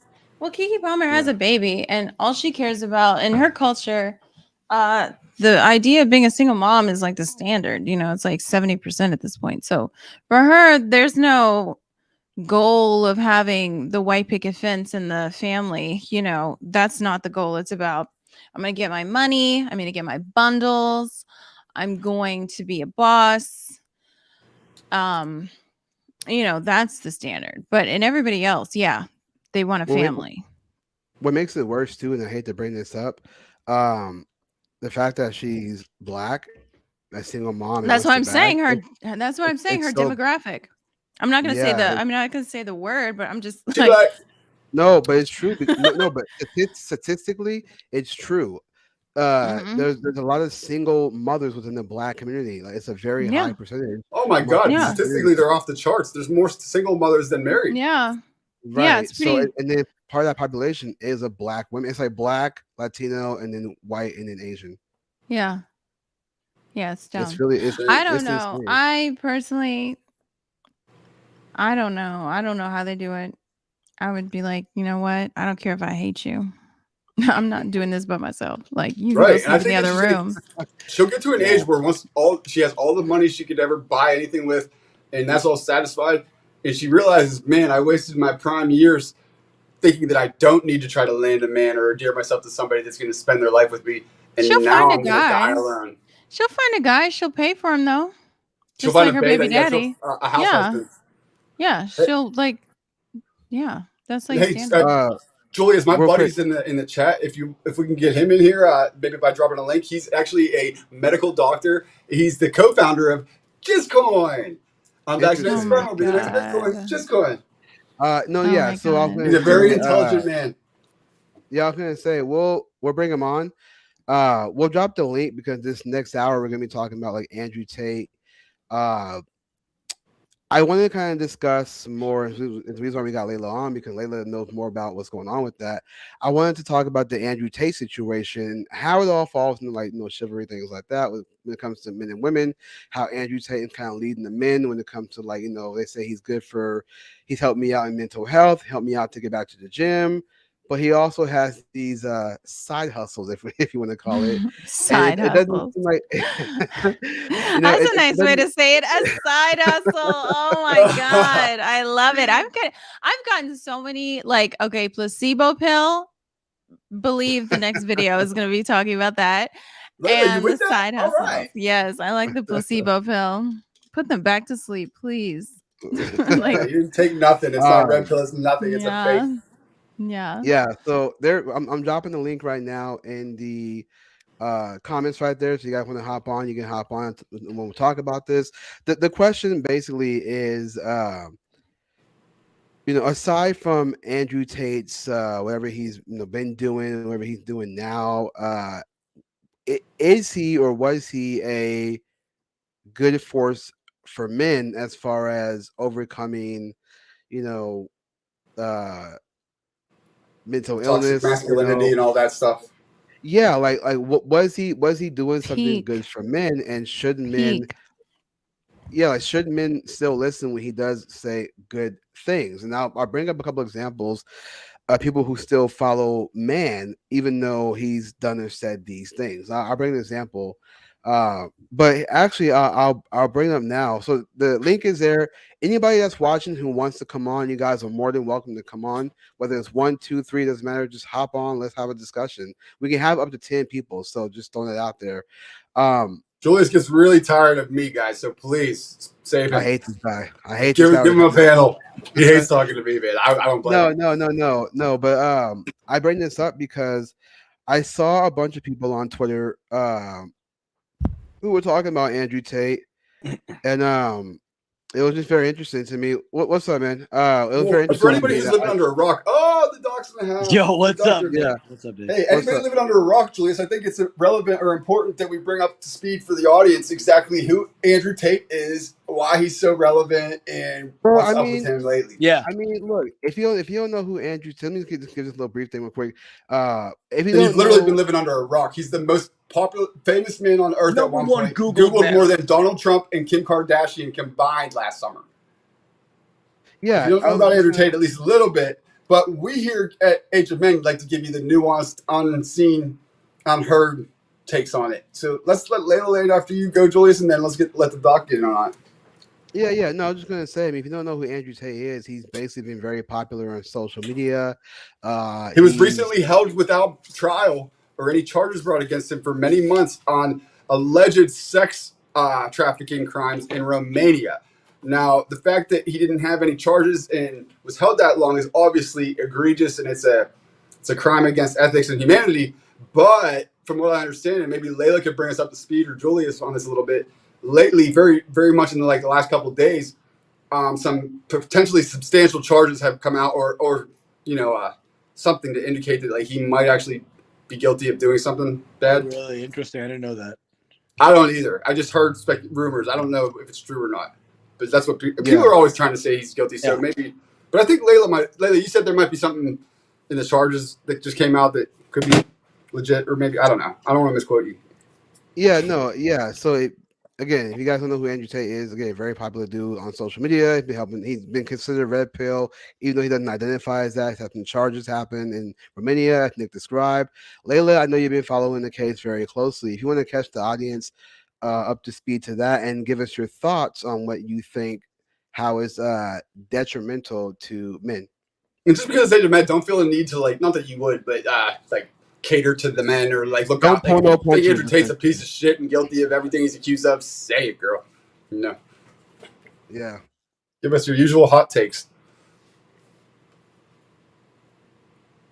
You Are you might muted, Layla? I think you're muted or something. Yeah, I you don't might hear. Oh, I did mute myself. I was like Oh, talking I mad thought you got shit. silent for a second. I was like, oh, Layla's about to No, drop something. I was talking mad shit. I was like, no, fuck. No.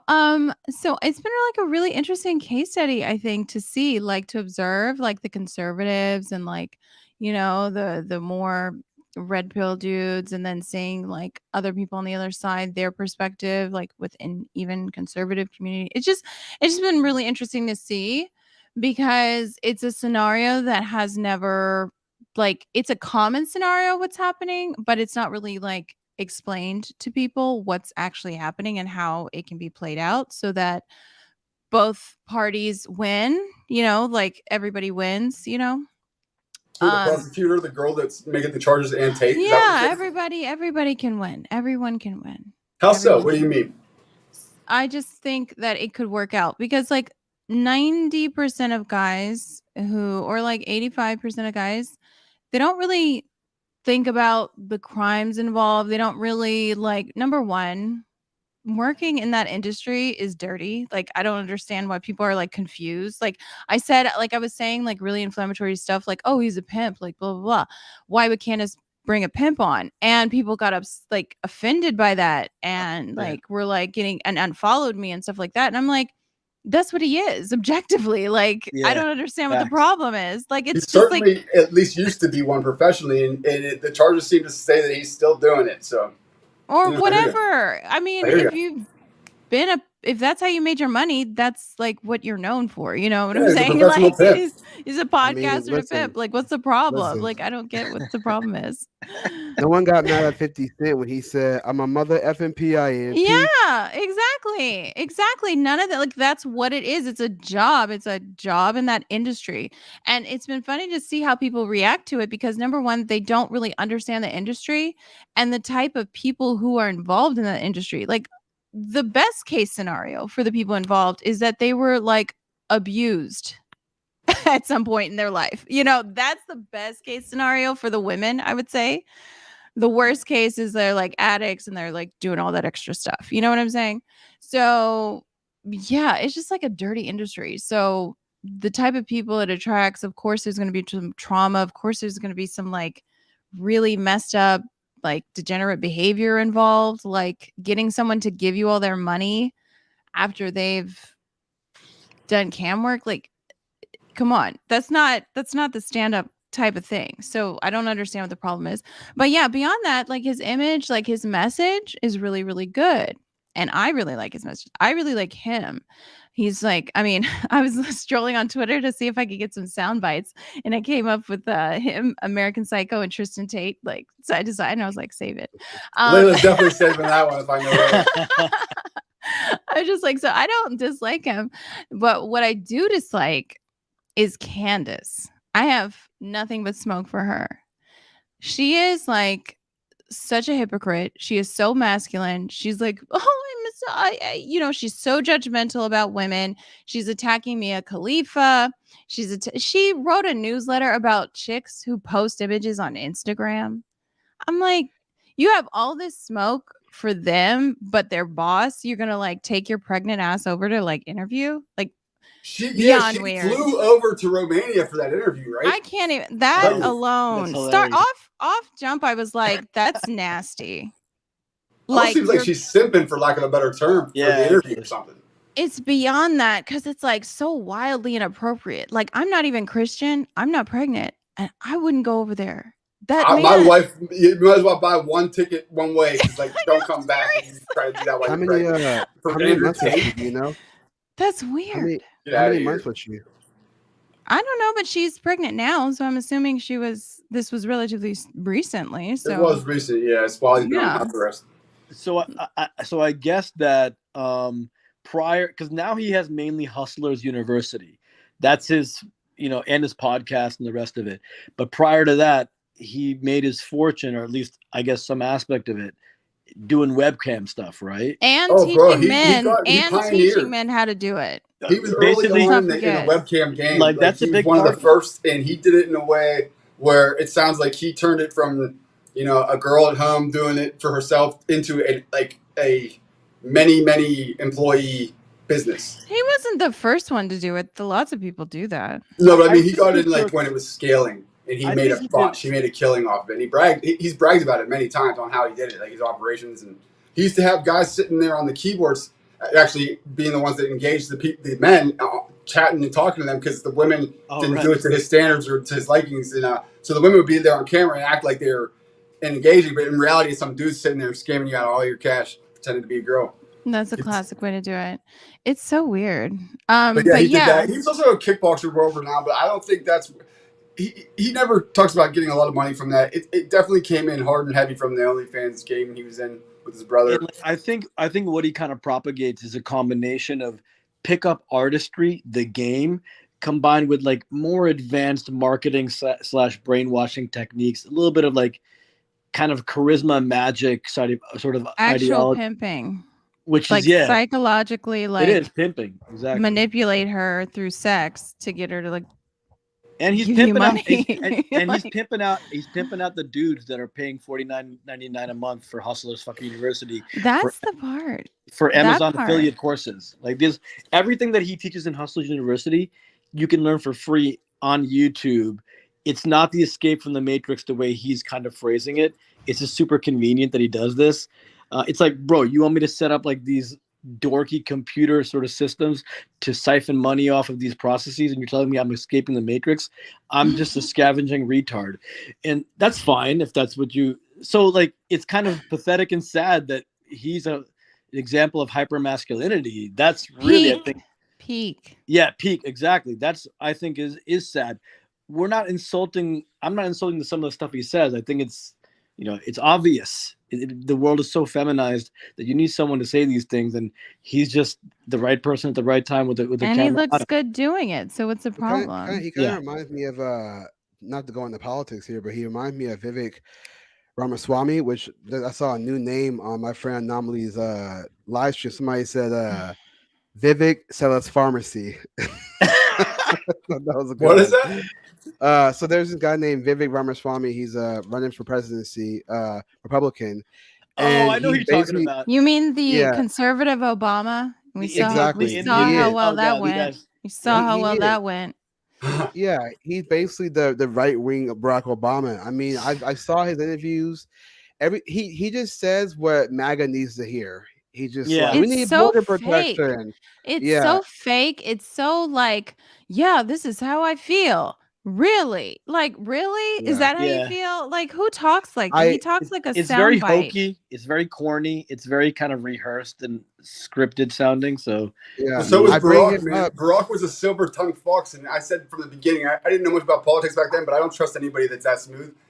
He's an actor. He was born and bred to be that role, and it sounds like this guy is too. I don't know nothing about it, but yeah, I bring him up because I'm saying like that's my comparison. If I had to make the argument, that would be a comparison like what Andrew Tate. If Andrew Tate is telling you, and I don't hate Andrew Tate, nothing like that, but if he's telling men to get out the Matrix, but then he lures them in through computers and this virtual world, you're not really escaping the Matrix. You're just escaping the idea of it, only to go into his Matrix. That's okay.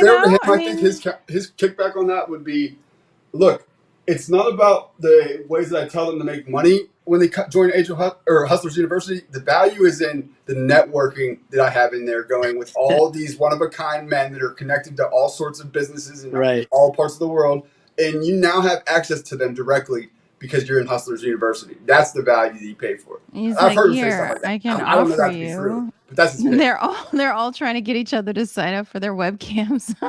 It's like a giant pyramid scheme with dudes or something like. Every sort of group, every group does that, bro. You know what I mean? Like I know. It's they're the Tate brothers. They have their cousin Luke. There's like a Midwestern kind of good looking guy named J.W. Waller or some shit like that. He's part of that crew too now. And they're all making basically like Gary V used to be hustle porn for the dorks and the startups and the digital kind of like, kind of startup.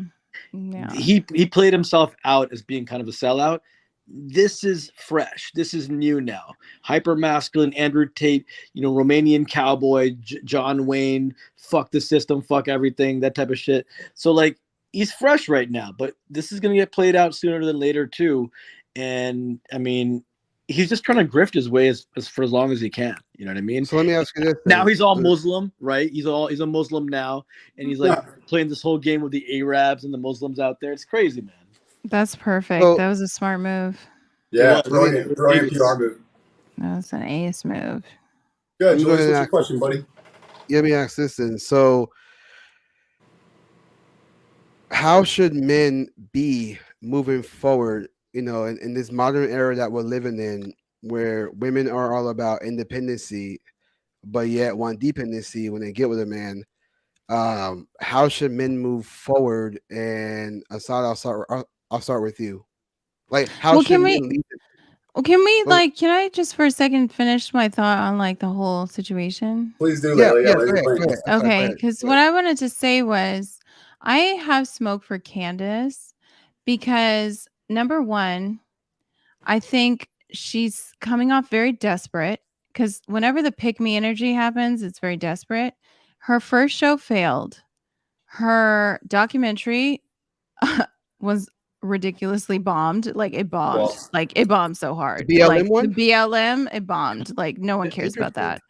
that. Who cares about that? But What is a Woman did really, really well. Nobody Yeah. cares about the BLM. The BLM one is so hyper overproduced where it's like over the top production. I was like, damn, this bitch was like yeah, she brought serious. good statistics to the table in that, but she No, she it was overproduced it to overshadow overproduced that in a shit. Yeah. sense that she was so high on her whole, like, I'm so amazing, you Well, know? black people especially that I But know and I hold on. respect their opinions get rubbed the wrong way often by Candace because it feels like she's trying to act like she's holier than thou or No, telling she's them how to super behave or like prudish. she's better Yeah. or something. I got a No, she's question about super that though. prudish.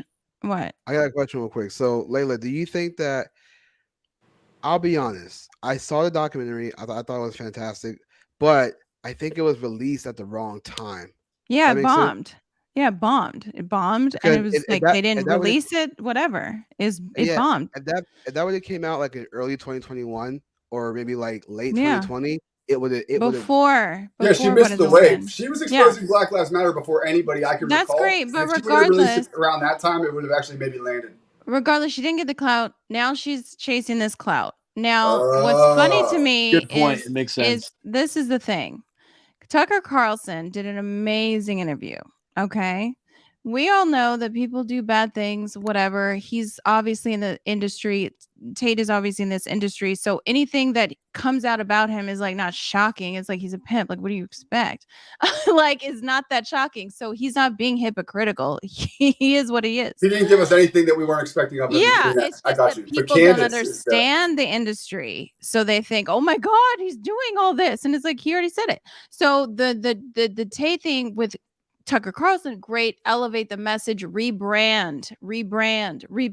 Candace Owens, because she's a clout chaser, she's actually subverting the cause. She's actually damaging the men's movement. She's actually like sabotaging it in multiple ways because she's going after the angle of not I'm going to elevate the positive message and we're just not going to talk about the bad things, just like overlooked Thomas the really Jefferson. negative stuff. Yeah. Don't even Yeah, highlight it. just like Thomas Jefferson. Yeah, he's a great guy, did all these great things, very intelligent. Oh, also did stuff with kids. Yeah, can't leave not that so part great. out if you're making Not so great But- stuff. report on the guy. 12-year-olds. That's for sure. So, But- there's the Let me ask you archetype. this though. Yeah. Let me ask you this.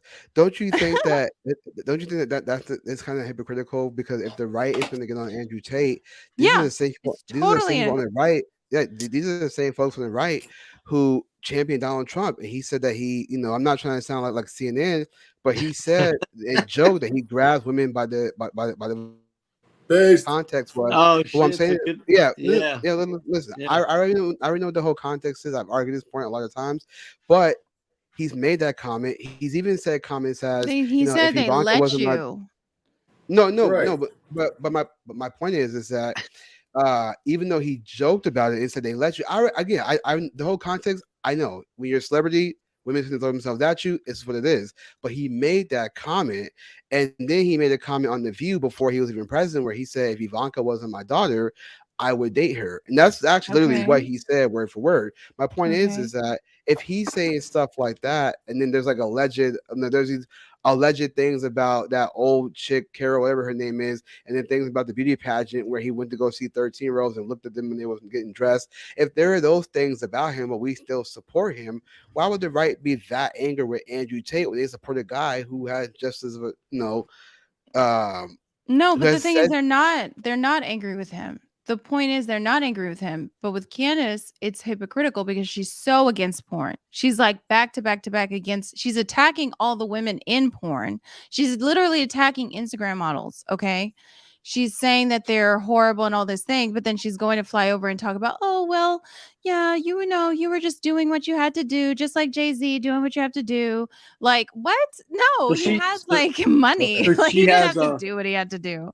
So Candace made it a point to kind of like fight, Yeah. rail against porn and that type of shit. Exactly. Oh, I didn't know. So I didn't. are you saying No, that she is super anti-porn. She's super prude. She's super Christian She woman. shames She's Instagram super thoughts and stuff. She really calls it out hard. Constantly hard. She does it all the time. She literally, the day after the interview dropped, she released a newsletter talking about, I'm so sick of turning on Instagram and seeing all these thoughts. It's like, bro. The day after that? Wow, dude. Literally the audacity. That's what I'm saying. So I've smoked with her because it's like, and then she does the super like insane move of deciding, oh, Tucker Carlson introduced this guy, his image, all this stuff, downplayed the bad things, like whatever.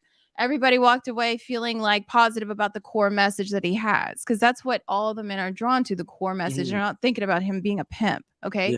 But then she has to go ahead and somehow prove his innocence by attacking the women.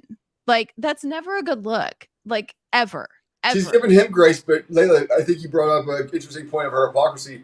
She's not giving the same grace to a minor who was finding herself in the sex sales. Literally, game, literally, so you don't have to achieve your goal. You don't have to achieve your goal by attacking the victims. Okay. Especially not when you're giving Tate grace at that moment. Exactly. Like, it's super hypocritical.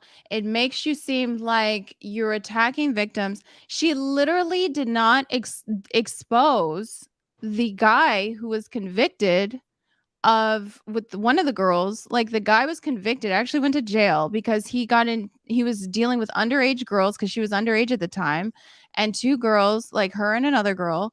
They filmed him in the acts, and so he went to jail. So it's like, you're not going to expose him because, oh, it ruined his life. Like, yeah, of course you need to have your life that's ruined. crazy. And she literally says this, and it's like, you're not going to release his name, because if you just look up the records, then you see, oh, like, this was this. Like, it's clear. It's so insane, the strategy, because she's so desperate for attention, because she's literally just like floundering. Is like, she can't get in. She can't like. Kim Kardashian's not going to care. None of these celebrities care about when she talks shit. They're not like, Cardi B is a dumb. I'm trying to censor my. Cardi B is retarded. So of course Cardi B. Say what you want.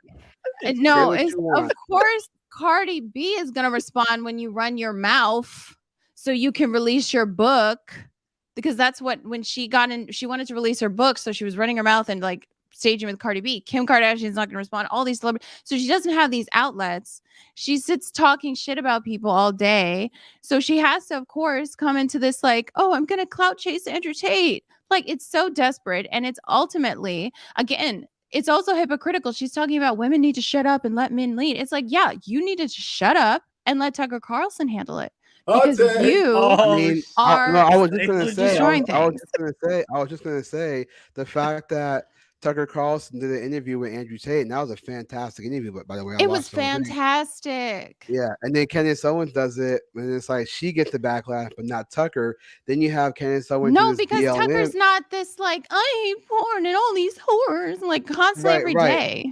Right, but it's funny because it's like she does the BLM documentary, and it's so. But then Matt Walsh does what as a woman, and it blows up. So I mean, because she's not that good. Is it fair to say that men are just better than women in some cases? No, I'm saying that her angle is being the like bitchy black prude, and it's like, you have to come with more substance than that. Than like just she's desperate for the freaking the numbers and whatnot, and because of that, she's actually missing the mark. No, she's actually sabotaging men. Like, I don't understand if you guys realize that for us, Layla. How so? She's sabotaging the movement, because now the message is always going to be coded with the disgusting angle of attacking victims, especially underage victims that literally have proof. This is proof. This person was in an orphanage. She talked about the girl being, she was in an orphanage. And then she had this disgusting thing where she was reading the text messages about how the girl was going to court for the guy that she wouldn't mention during the court case. The girl got another trick and was talking and texting the guy, and she talks about having a butt plug in, and Candace Owens is like, do you see, she's a butt plug in, like, of course she does, she's a Right. 17-year-old like prostitute. Like, Hey, by the way, I thank bet you. it comes out that Candace Owens has a butt plug fetish at some No, point. but what? You heard No, it here but that's first. like so ridiculous. The conservatives are like concerned and disgusted that this child is engaging in acts when we already know, like, that's what they do. They She have came this, from no family, they're orphanage and all that. Like, they're so separated from reality. Yeah, Yeah. they think all trafficking people, all people who are victims of this type of abuse or whatever it is, just sit around and Or chains. totally immoral and just chose it. Yeah. Circumstantial. Yeah, Well, dude, it's the like, part no, that I they're find engaging. hypocritical. You have a great point. She's giving Tate grace on. She allows him to fully explain himself. Like, look, just like Jay-Z, who used to sell crack, She's he ruining did things when he lives. was in. I was born into desperate circumstances. I did what I had to make it through my life. Okay, Candace, that's fair enough. You're giving him a chance to say that Yeah. and explain. Then why don't you offer her that same like outlook to her, that same compassion to a young girl? It's still a minor, or it was a minor when these crimes. Yeah, and most alleged. likely Well- this girl who's an orphan probably was abused. So what's gonna happen? Oh, she's gonna act out. No, she's an gonna evil be- person, Layla. She knows what she's doing. Oh yeah, she's evil. She was doing it. Oh, she did it. Like, Yeah, what? She's fully developed and mature at 17 without proper parenting. Oh yeah, orphans Well, make the what's best interesting- decisions. Oh, God, they know how to parent themselves. Yeah, Well, exactly. what's They interesting about have this to. They better. Yeah, but what's interesting about this too is that Candace Owens even admitted that even when she was 17, she didn't make the best decisions. Like, she didn't have like a more critical thinking. And so, from what you're saying, from I'm trying to understand, it sounds like now she's criticizing a 17-year-old when she was once 17 and realized that she, wasn't always in the best position herself. Not saying she's doing anything crazy. She's not but she had a criticizing. different way of thinking. She's literally attacking her and saying she's a I mean, liar, yeah, and she's yeah, actually a that's what I mean. hoe, and she deserves it. And so she's not like, she's trying to somehow hold him up as this good guy because she's trying to demonize this girl.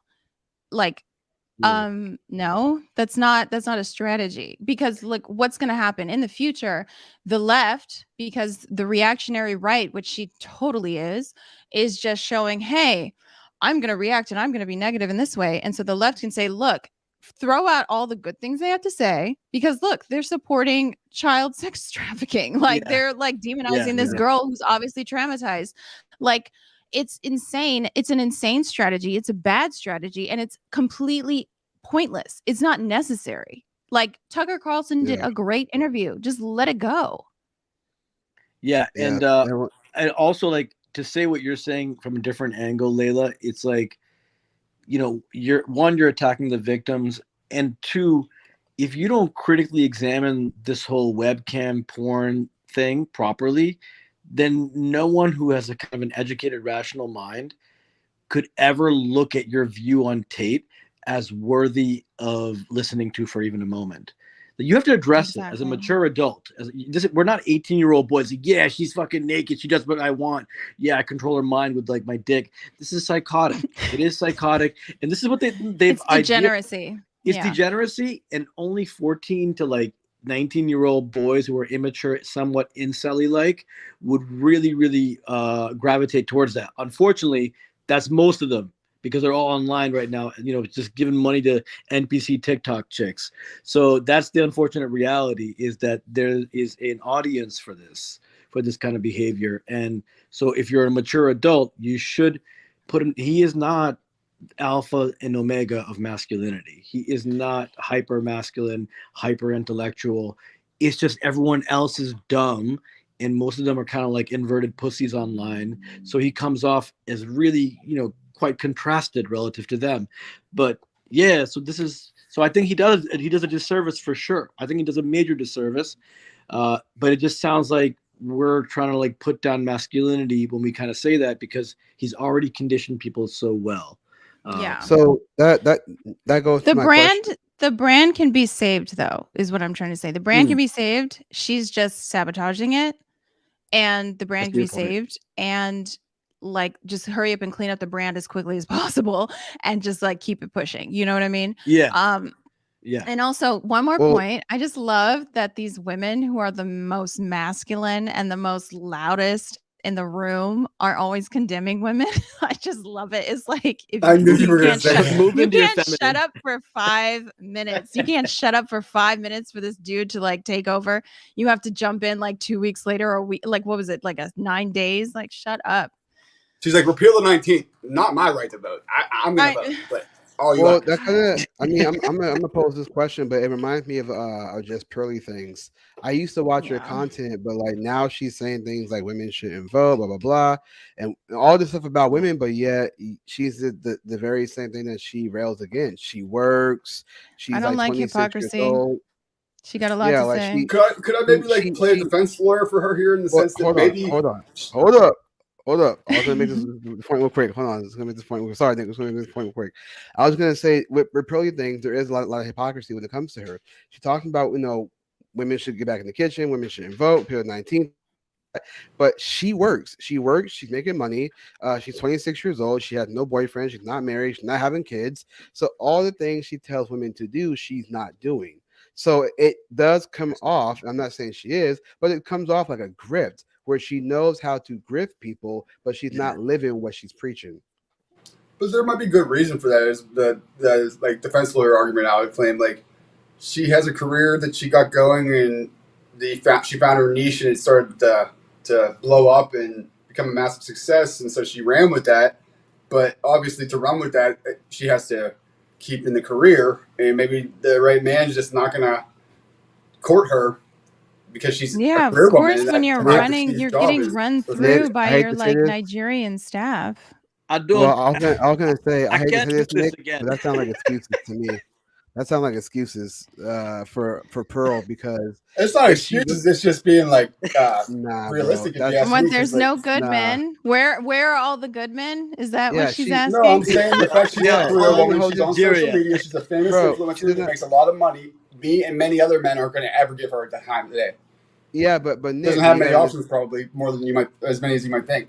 But again, women have to lower this. She has to lower her standards. Then she has to lower what she's going to date. This is the thing about what I'm trying to say. If Pearl is going to be that person to really be that woman that she talks about, then she should be having kids right now. She should be getting a man, even if he's not the high tier status. Because in that case, she only has two options: either she gets with the average guy, or she gets with a guy who's going to make lots of money and cheat. As a matter of fact, I remember a question like that was posed to her, and she answered, but you can tell that's not what she really wants because she'll say, "Oh, but guys cheat." Well, okay, if you ask her, or Pearl, would you get with a guy of high value and would you let him cheat?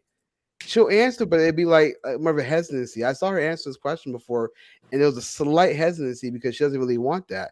But she'll tell every females to do that. And I'm not being mean. I'm not trying to be like those. I think she's just coming to terms with this stuff too. It seems like she's learning on the job almost, and that's just my take on it. I'm not like a Pearl apologist or something. A Pearl sympathizer. No, you may not be wrong. I'm not gonna say you're wrong. I'm just saying. I'm just trying to not make people guilty until proven innocent. Because I feel like that's like a trend nowadays. No, I get that, but you have to understand she's been doing this for over a year. And so I would argue within the year, if you're gonna say all these things about women, about they should be in the kitchen, they should shut up, blah blah blah, then she should be living that same lifestyle. And mind you, I'll be honest with you, man. I'll be very honest. Some of these women that I see who are talking about these trad wives, they're making good points. They're saying, how can women like somebody posed this question and said, what's the difference between an OnlyFans girl and a trad wife? Like, there is no difference. They're both selling something for men to pay for. And I was like, that actually makes a lot of sense because what do you mean? Again, for the layman out there, you're using like hip terms. Trad wife means traditional wife, right? Yeah. And what do you mean they're selling the same thing? OnlyFans they're both traditional wives. They're both pouring themselves out in a sense. Is the suggestion? Well, yeah, no. So for example, right? A trad wife, she's online saying women should do this, women should do that, and then support me. And then men pay for that. They're paying for her. Oh, you're saying the trad wife influencer character. Exactly. Just making money. Yeah. Okay. Yeah, they're both making money off men. And I see that now. And matter of fact, I've been questioning. Yo, bro, like it's like what's up? Either you're gonna pay to see her like like naughty bits, or you're gonna pay to see her churn butter. Either way, men are fucking paying some. It's like, bro, Oh my like god, it's all fetish I mean, content. look, you really can is. look. One can say that you get paid to see her naughty bits, or you get paid to see her naughty bits, like her take on things, right? Oh, right. So Yeah. it is. It's both one and the same thing. Like it's the same thing. You know what I mean? It's like you're paying for a woman to tell you stuff that you want to hear, and you're paying for a woman on OnlyFans to show you what you want to see. So it's like there's no difference, Philly. So my point is, I'm fine with having their opinion. That's totally fine. I'm just saying that you're online talking about what women shouldn't do, but yet you're online working, making money. So it does come off like it's a grift. And It's impossible for them to be internally consistent. If they're truly a trad wife, then you shouldn't even have a fucking iPhone with an apple bitten in the back of it, bro. Like that's not trad wife behavior. Like you don't do that shit. Trad wife with exceptions, I think they call it. Trad wife with exceptions. Nice. Traddy. yeah. I mean, progressive trad wife. she's Megan, next week. we Okay, could use your take on this panel. There can't be anything you're doing that important on a Sunday evening, young lady. No, I'm just kidding. Do your schoolwork or whatever you're doing. Don't blow it up, bro. Yeah, I mean, but that's the reason why I find it interesting to me, because I would argue, I mean, at least what I'm seeing, there is women out there. I've seen it too. I've seen it on TikTok. I've seen it on Instagram. I'm seeing it on Twitter. I'm seeing women just basically repeat the same rhetoric from the quote unquote red pill space. Yeah. And you can tell, because I saw this chick on Instagram. The things she was saying was just a repeat from what Myron always talks about on Fresh and Fit. And you can, and to me, it's not genuine to me. Like, I don't have a problem. Like, for example, my friend, it's Amy, but I know she pronounced it differently. I would call her Amy, but she pronounced it differently. She's married, right? She's married. She's very based in all her takes. She has a podcast, but she's not on the podcast just repeating talking points. She's relating to women when it comes to healing. And I mean, I'm just saying this is what her thing is. She talks to women based on her own, experiences, what she's gone through with family, with friends, which how she used to be. And she's helping women to kind of heal from that and not hold that grudge on anybody. And her being married and having children and be able to, be submissive to her husband, she totally like resonates with women on that. That's fine. But if you're on, online and you're talking the same talking points, repeal the 19th, women should get in the kitchen and things like that. Listen, very base takes, but I'm just saying you're saying all these things, but then you're like, support me. I don't know. It does seem kind of weird that, you're just saying all the talking points and you want men to still pay you. And then you're like, supposed to be this trad wife. If you were real traditional, I was going to say, if you're real traditional, you wouldn't be online. You'd be living it versus preaching it kind of thing. It's like basically just, it's like cosplay. They're trending and cosplaying a lot of these things. So it's like OnlyFans, Julius. I see what you're saying. They're presenting a fantasy or a role to a willing, eager buyer. Right. Yeah. Right. Exactly. Yeah, and listen, do your thing, knock yourself out, do your thing. I'm just saying that I kind of do. I am starting to see that. This is the reason why this podcast here, The Age of Men, we want nuanced conversations. We're going to be honest about men and women because there are differences. There are, statistically, common sense wise, morally, there's differences about male and female about what they want. The problem is that we live in a time now where men, they call them incels and whatnot, which is nothing wrong with a man who's a virgin in his 30s or anything like that. I don't think there's anything wrong with it. But you have these men who are kind of more afraid to talk to women. Are you sure about that? I am. No, I am. Honestly, look. Unless they're a Shaolin monk, bro. What's Layla questioning? You sure about that? I'm not keeping up. No, I am. Sure about what? No, I am. Hold up. No, hold on. Let's talk about it. I am sure about that. I don't think there's anything wrong about with what, man. If I can't keep up, the audience certainly isn't. What are you guys talking about exactly? Keep up. Sure about what? Well, I'm saying that there's nothing wrong with a man who's a virgin at 30. There's nothing wrong with that. That's the problem with society. We expect everybody to just be having sex. That's the reason why. That's the reason why women say, "I want a man with experience." But if you slept with 100 women, would you still accept that? He has experience, right? You probably wouldn't accept that. So I think it's better for a man to be a virgin and for a woman to be a virgin. That way they can have something to really share together, which is, having Fair sex enough. when they get married. The problem is that too many people are having sex before marriage. It's the reason why you have single parenthood. America is the #1 country for single parenthood. UK is in the second. They're probably watching us and repeating what we do. So we have this issue. And 80% of those single parent homes are led by women. So what does that tell you? Nothing's working because everybody's having hookup culture and having sex before True. marriage.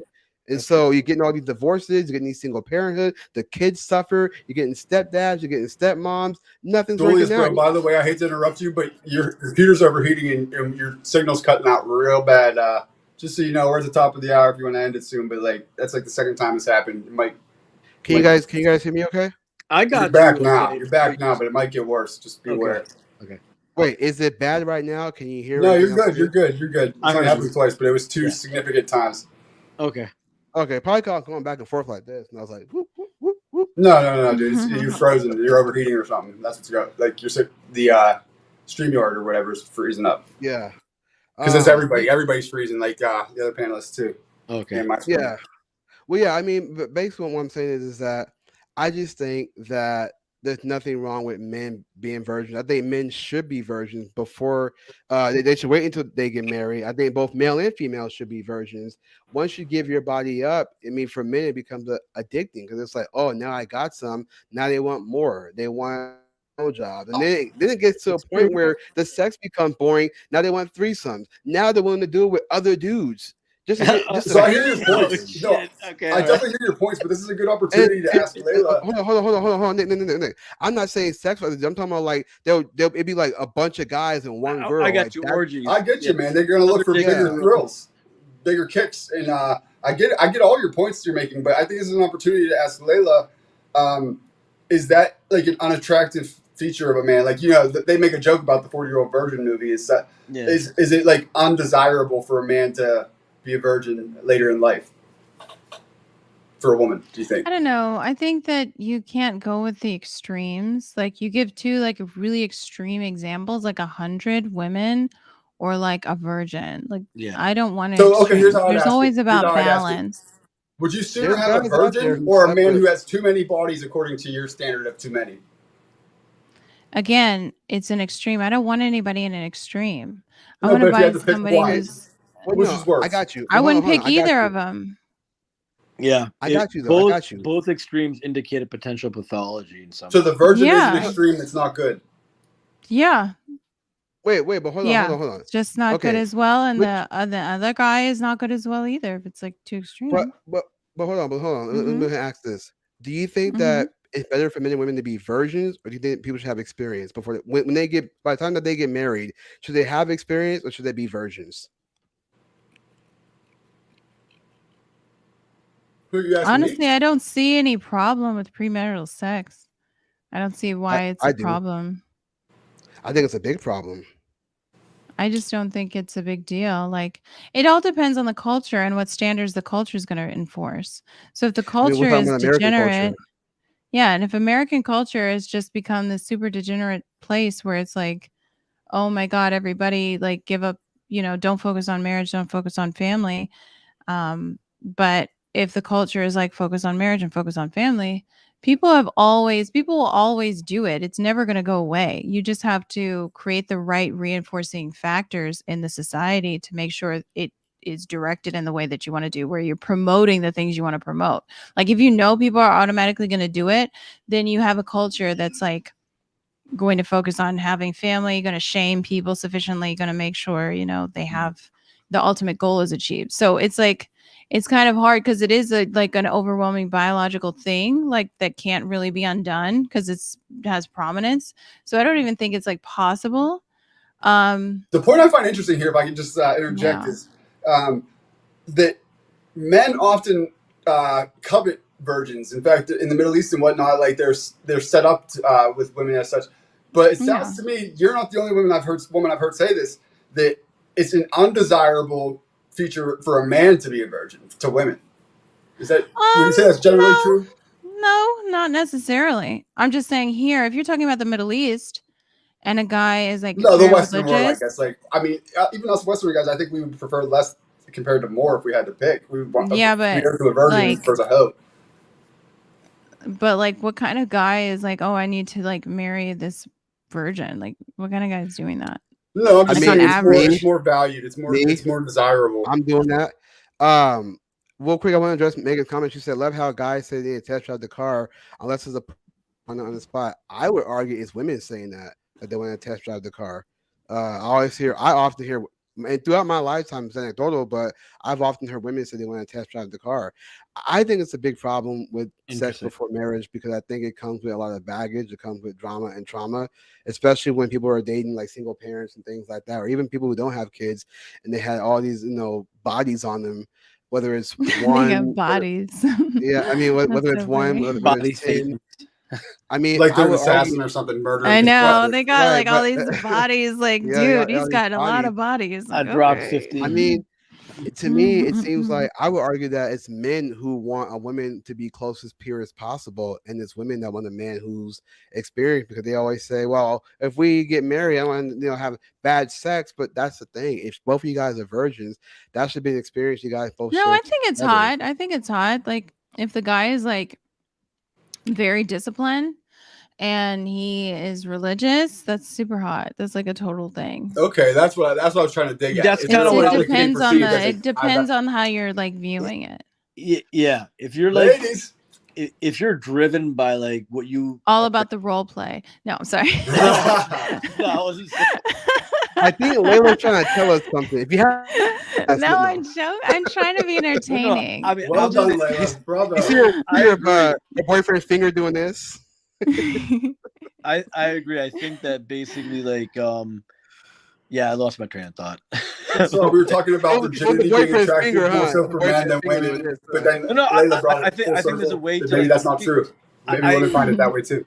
So technically, a lot of logic behind what Julius is saying. Like, it is true when you do open that can of worms up, it's hard to stop chasing it. And I did spend many, many years once I opened that Pandora's box up. Took me like 10, 12 years to begin to be able to kind of discipline it, where I wasn't just chasing girls or A relationships. purpose besides pussy you needed.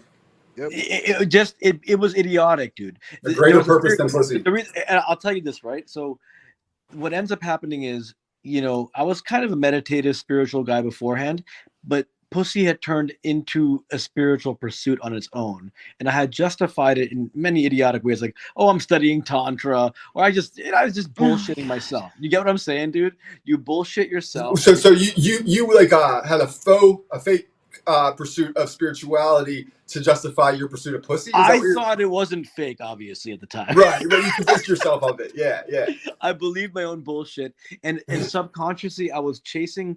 Instead of chasing enlightenment or divine kind of understanding, I was chasing peak sexual experience semi-combined with spiritual kind of expansion, which is something that a lot of guys get caught into, especially hippies who smoke a lot of weed. You probably read the Kama Sutra a couple times, like, you know what I'm saying? Like you drop some acid, you read the Kama Sutra, and yeah, you make love, not war, bro. Yeah, exactly. You start believing this nonsense, and it is a very dangerous path, and it takes a lot of restraint and effort to. It's easier to like not turn that on to then turn it off. Then they have to correct it later on when you're addicted. And now I practice a pretty disciplined life where I'm like pretty close to abstinent, pretty close to celibate overall, and I find it very rewarding, personally, emotionally, spiritually. It's a little bit fucking boring socially, but at this time in my life, like I had to go through this stage where I was like, I have to re-understand myself as a man from a different perspective, and how I relate to sexuality and this energy in general has to, update itself in some way. But I have to be authentic about it, and I can't really repress myself. So that's a process. I can't really reflect and contemplate something if I'm actively engaged. I can't study my diet if I'm hounding through like meatball subs and fucking pizza. Like there's no point at that point to study it or track it, right? Yeah, no, I'm just busy enjoying the pleasure of gluttonous, the gluttony of it. So celibacy. Damn, where else are you gonna get this kind of take, man? Only on the Age of Men do you get like interesting insights like this. If you ask me. Yeah, I mean, this is a whole podcast. It's a good point. I think it's what Julius was saying. It might sound prudish and almost like too Pollyannish and immature. But I agree with Layla and I agree with Julius both. Like it's weird. Like I don't know. I can see his point completely. I think it has led to a lot of degradation. I do see a lot of like single mothers and single fathers and struggling, and then they get into new relationships and it's even more complicated and insane, and the children feel all that shit. And so I mean, yeah, I see your point. I mean, they're both interesting points. People are engaging in an act of that's primarily existent for procreation while trying to ignore that likelihood of occurring, and not at all being on the level with the mate that they're doing it with to procreate or call a lover or something like that. I wouldn't approach sex like that so casually and carelessly. It would cause you trouble. Only hands. That's hilarious, actually. Only hands. That Bible. Hey, I just thought of a good one for gay people. If It's they a made better it OnlyFans. Only mans. Only mans. Well, okay, so we are coming to the last minute of the show. So I know we talked about this earlier. Layla's not into this, but maybe we might not be into this. But I'm going to do a card trick for you guys. Yeah, black magic, folks. So I just want to say thank you, Asad. Thank you, Layla, for being on this show. Yes. I appreciate you guys. Thank you so much for having me, Julius. Now, listen, I know when people see cards, they think about black magic, people. Yeah, oh my gosh. You guys are so funny. They always picture those like those kits that come in the store where it's like the little cup with the red ball, or like and the little white boy being like, yeah, cool, dude, that was cool. They actually have a box like that in downtown. It's so funny. But no, Julius, hit us with the real shit. Hit us with some man tricks. Yeah, no, so yeah. I like doing card tricks because the stuff I learn, I think it really does blow people's mind. I don't just do the typical, wand on the hat kind of thing. I actually do pretty cool stuff. So hopefully you guys like this one. Sometimes the light makes it hard to see, so we'll see. All right, I gotta do this real quick. Hopefully you guys can see the cards. We can't hear you as well. You're a little far from the mic. All right, just talk louder. I got you guys. Can you guys hear me now? Bring your mic closer or something. Yeah, that's better. I think. So this is why I bought this thing, so that the mic can stand. Oh my gosh! For the card tricks. I see a bunch of cards. So here's what I'm gonna do. I'm gonna shuffle the cards right here. So this trick, it's actually pretty cool. It's real dope. Have to closer to the mic if at all you can. Okay. All right, hold on. Can you hear me now? Better, yeah. I can't believe Julius is doing this. Sorry, let's go. All right, bro, he's blown my mind live on the air a couple of times. Okay. So I don't put anything past him. All right. I'm not laying low right now with my card. Okay, so we got this. The 3 of spades we're gonna be using, right? The 3 of spades. Okay. So we're gonna place this card into the middle, and we're just gonna get lost. Just to know that it's all mixed up, right? So we're gonna shuffle the cards a little bit, get them all mixed up, just so you guys know it's fair, right? I'll do a bit of a messy cut like this right here, kind of a messy cut, right? So you guys know that the card is all mixed. Okay. What I'll do is, hopefully, I'm gonna do a messy mix-up. So check this out. I'm gonna take all the cards, and we'll do this right here. And hopefully, I don't come across the 3 of spades, but I'm gonna just take all the cards and do a messy mix. I'll show you guys right now. So all the cards are being mixed. Blah blah blah. Okay, so all the cards are a messy mix. Now I'll show you guys what I mean by that. So we got face down and face up here. We also have face up and face down here, and then we also have let me see, face down and face down, right? Now, all the cards are a messy mix. If I take my hand, just do one swoop just like that. You guys saw how it was face down, face up, face up, face down. Yeah. All that, but one swoop just like that, and all the cards actually rearrange itself. It's no longer messy. Bruh, no, there's something. Okay, so all except for the 3 of spades. Oh shit! We all. I knew you were gonna do that. So, that was pretty good. Black magic, man. That was black magic. That was pretty good. I swear to God, I thought the camera glitched out at this exact point, but I couldn't figure out what happened. But, dude, bro, I've seen it enough times to know that like Julius he like plays with devil like witch works or something. He's like a warlock or something. I'm still not sure, but he's got some weird powers going on over there. Speaking of which, dude, I will message you, Layla. I wanted to talk to you about the geoengineering shit, okay? Excuse my language. It's been kind of wild in the news with all the storms and the fires and everything. Yeah. And yeah, so we have a unique angle into like talking about both what they've been doing and the technology that's been out there, and then additionally speaking, kind of like some like weird kind of like airbender anime stuff where we can use our own bodies and minds to manipulate the atmosphere. Oh, Layla, and he has documentable evidence, and he's shown me in ways to do it. Don't Nick's done it. rule this out. He's legit. Yeah, Nick's done it too. Basically, it's like you just start to tap into these abilities and you kind of like hook onto them and you expand them. And then you start to notice that, like, hey, I'm actually pissing whoever sprays these chemtrails whenever I go out and clear them. I'm pissing someone off bad for doing this. So I like it. I like it. yeah, it's the upgrade. It's a unique perspective. It's an upgrade, and it's more disturbing to, you could call, like, even these fundamental elitist occultist sort of controllers. It's more upsetting and disturbing to them to have us do shit like this, because we can all do it. It's all built into our. It's easy. You can just do it by yourself. You don't need any tools or resources. Like and you can undo any of their hard work. Yeah, that's on my same. We can also talk about AI too, because that's my thing. It's like people are like, "Oh, the AI is going to take over." I'm like, "Well, we can go into like the quantum realm and shut them down with our brains." Exactly. We're not like helpless. We're not. Yeah, helpless. we got to get into that next propaganda culture. We'll get that would be a good topic. Yeah. Yeah, so I'll touch base with you on that stuff. It's just interesting stuff to talk, and it'll tie into AI and transhumanism. It's like they're presenting an image to you about AI that has this like underlining ominous like inevitability about it. I'm like, bro, just go turn it off. Are you dumb? I got some concerns about AI, but we can't get into it right now. That's not really our brand. It's a deep conversation. But it's time. I think it's time with ChatGPT and all this expansion of use of these systems. I think we need to talk about it. Yeah. I definitely want to unpack that sometime. All right, guys. Well, hold on. Before you guys go, just one last one. One. All right, Julie. Sorry. One last one. He's I promise not you guys. Gonna let it go. Not gonna let it go. Black magic, man. Black man practicing black magic over here. We go from age of men to age of magic. No. What will they think of next? Right. I'm gonna bring this down a little bit right here. Bring that down this low right here. So I'm gonna show you guys. I got 4 queens: Queen of Spades, Queen of Clubs, Queen of Diamonds, and the Queen of Hearts, right?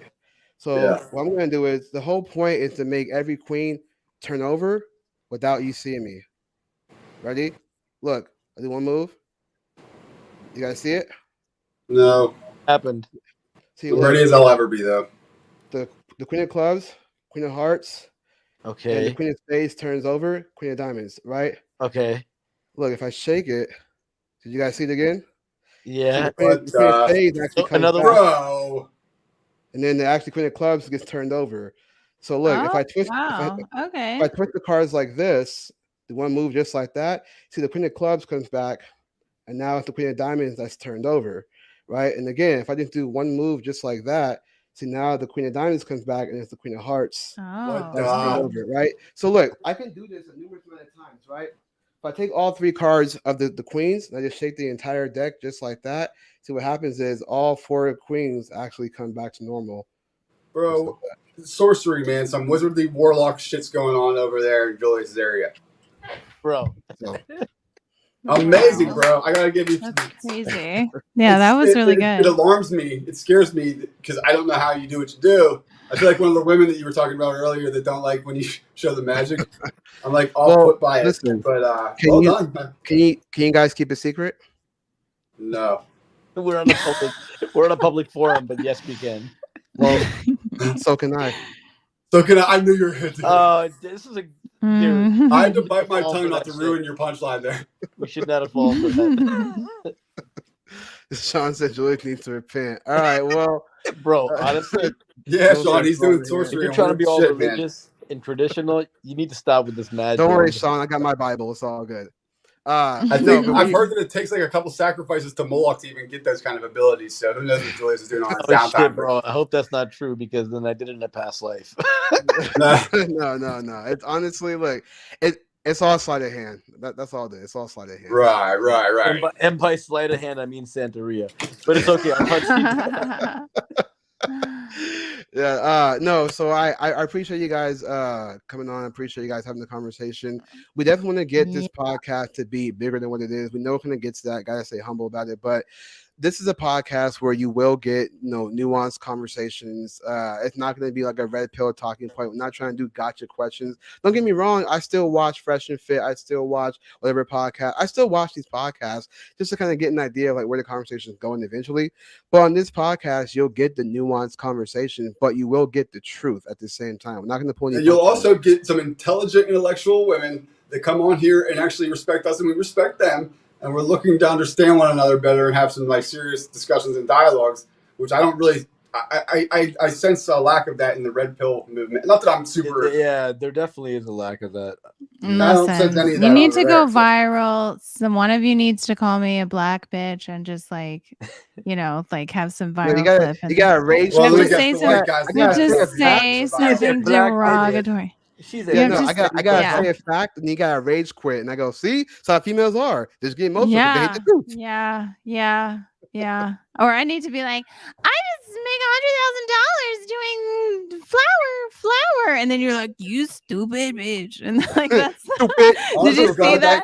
We gotta play some acting roles like that. And we could literally take Oh over my the god, internet, all of us. so ridiculous. Yum so yum, ice cream, yum yum. Oh. Thank you for the say hot this dog. though. I will say this, to be honest, like with Fresh and Fit, right? I don't mind watching the podcast.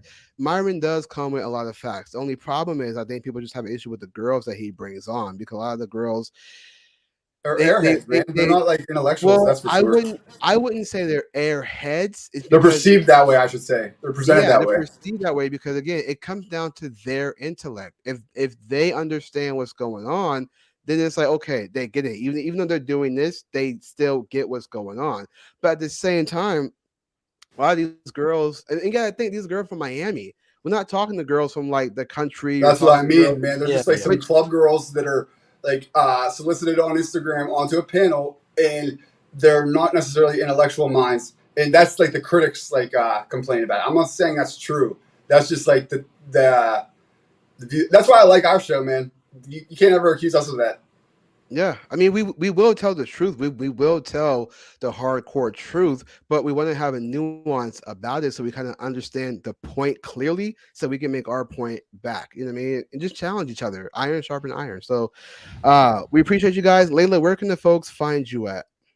Oh yeah, you can just follow my channel, like Propaganda Fluent, like on YouTube, and you can find me on Twitter and Instagram, and just DM me, whatever. Let me know what you want to hear about, and I also have a local, so yeah, follow me. How is that going? Locals, is it way better than like YouTube or?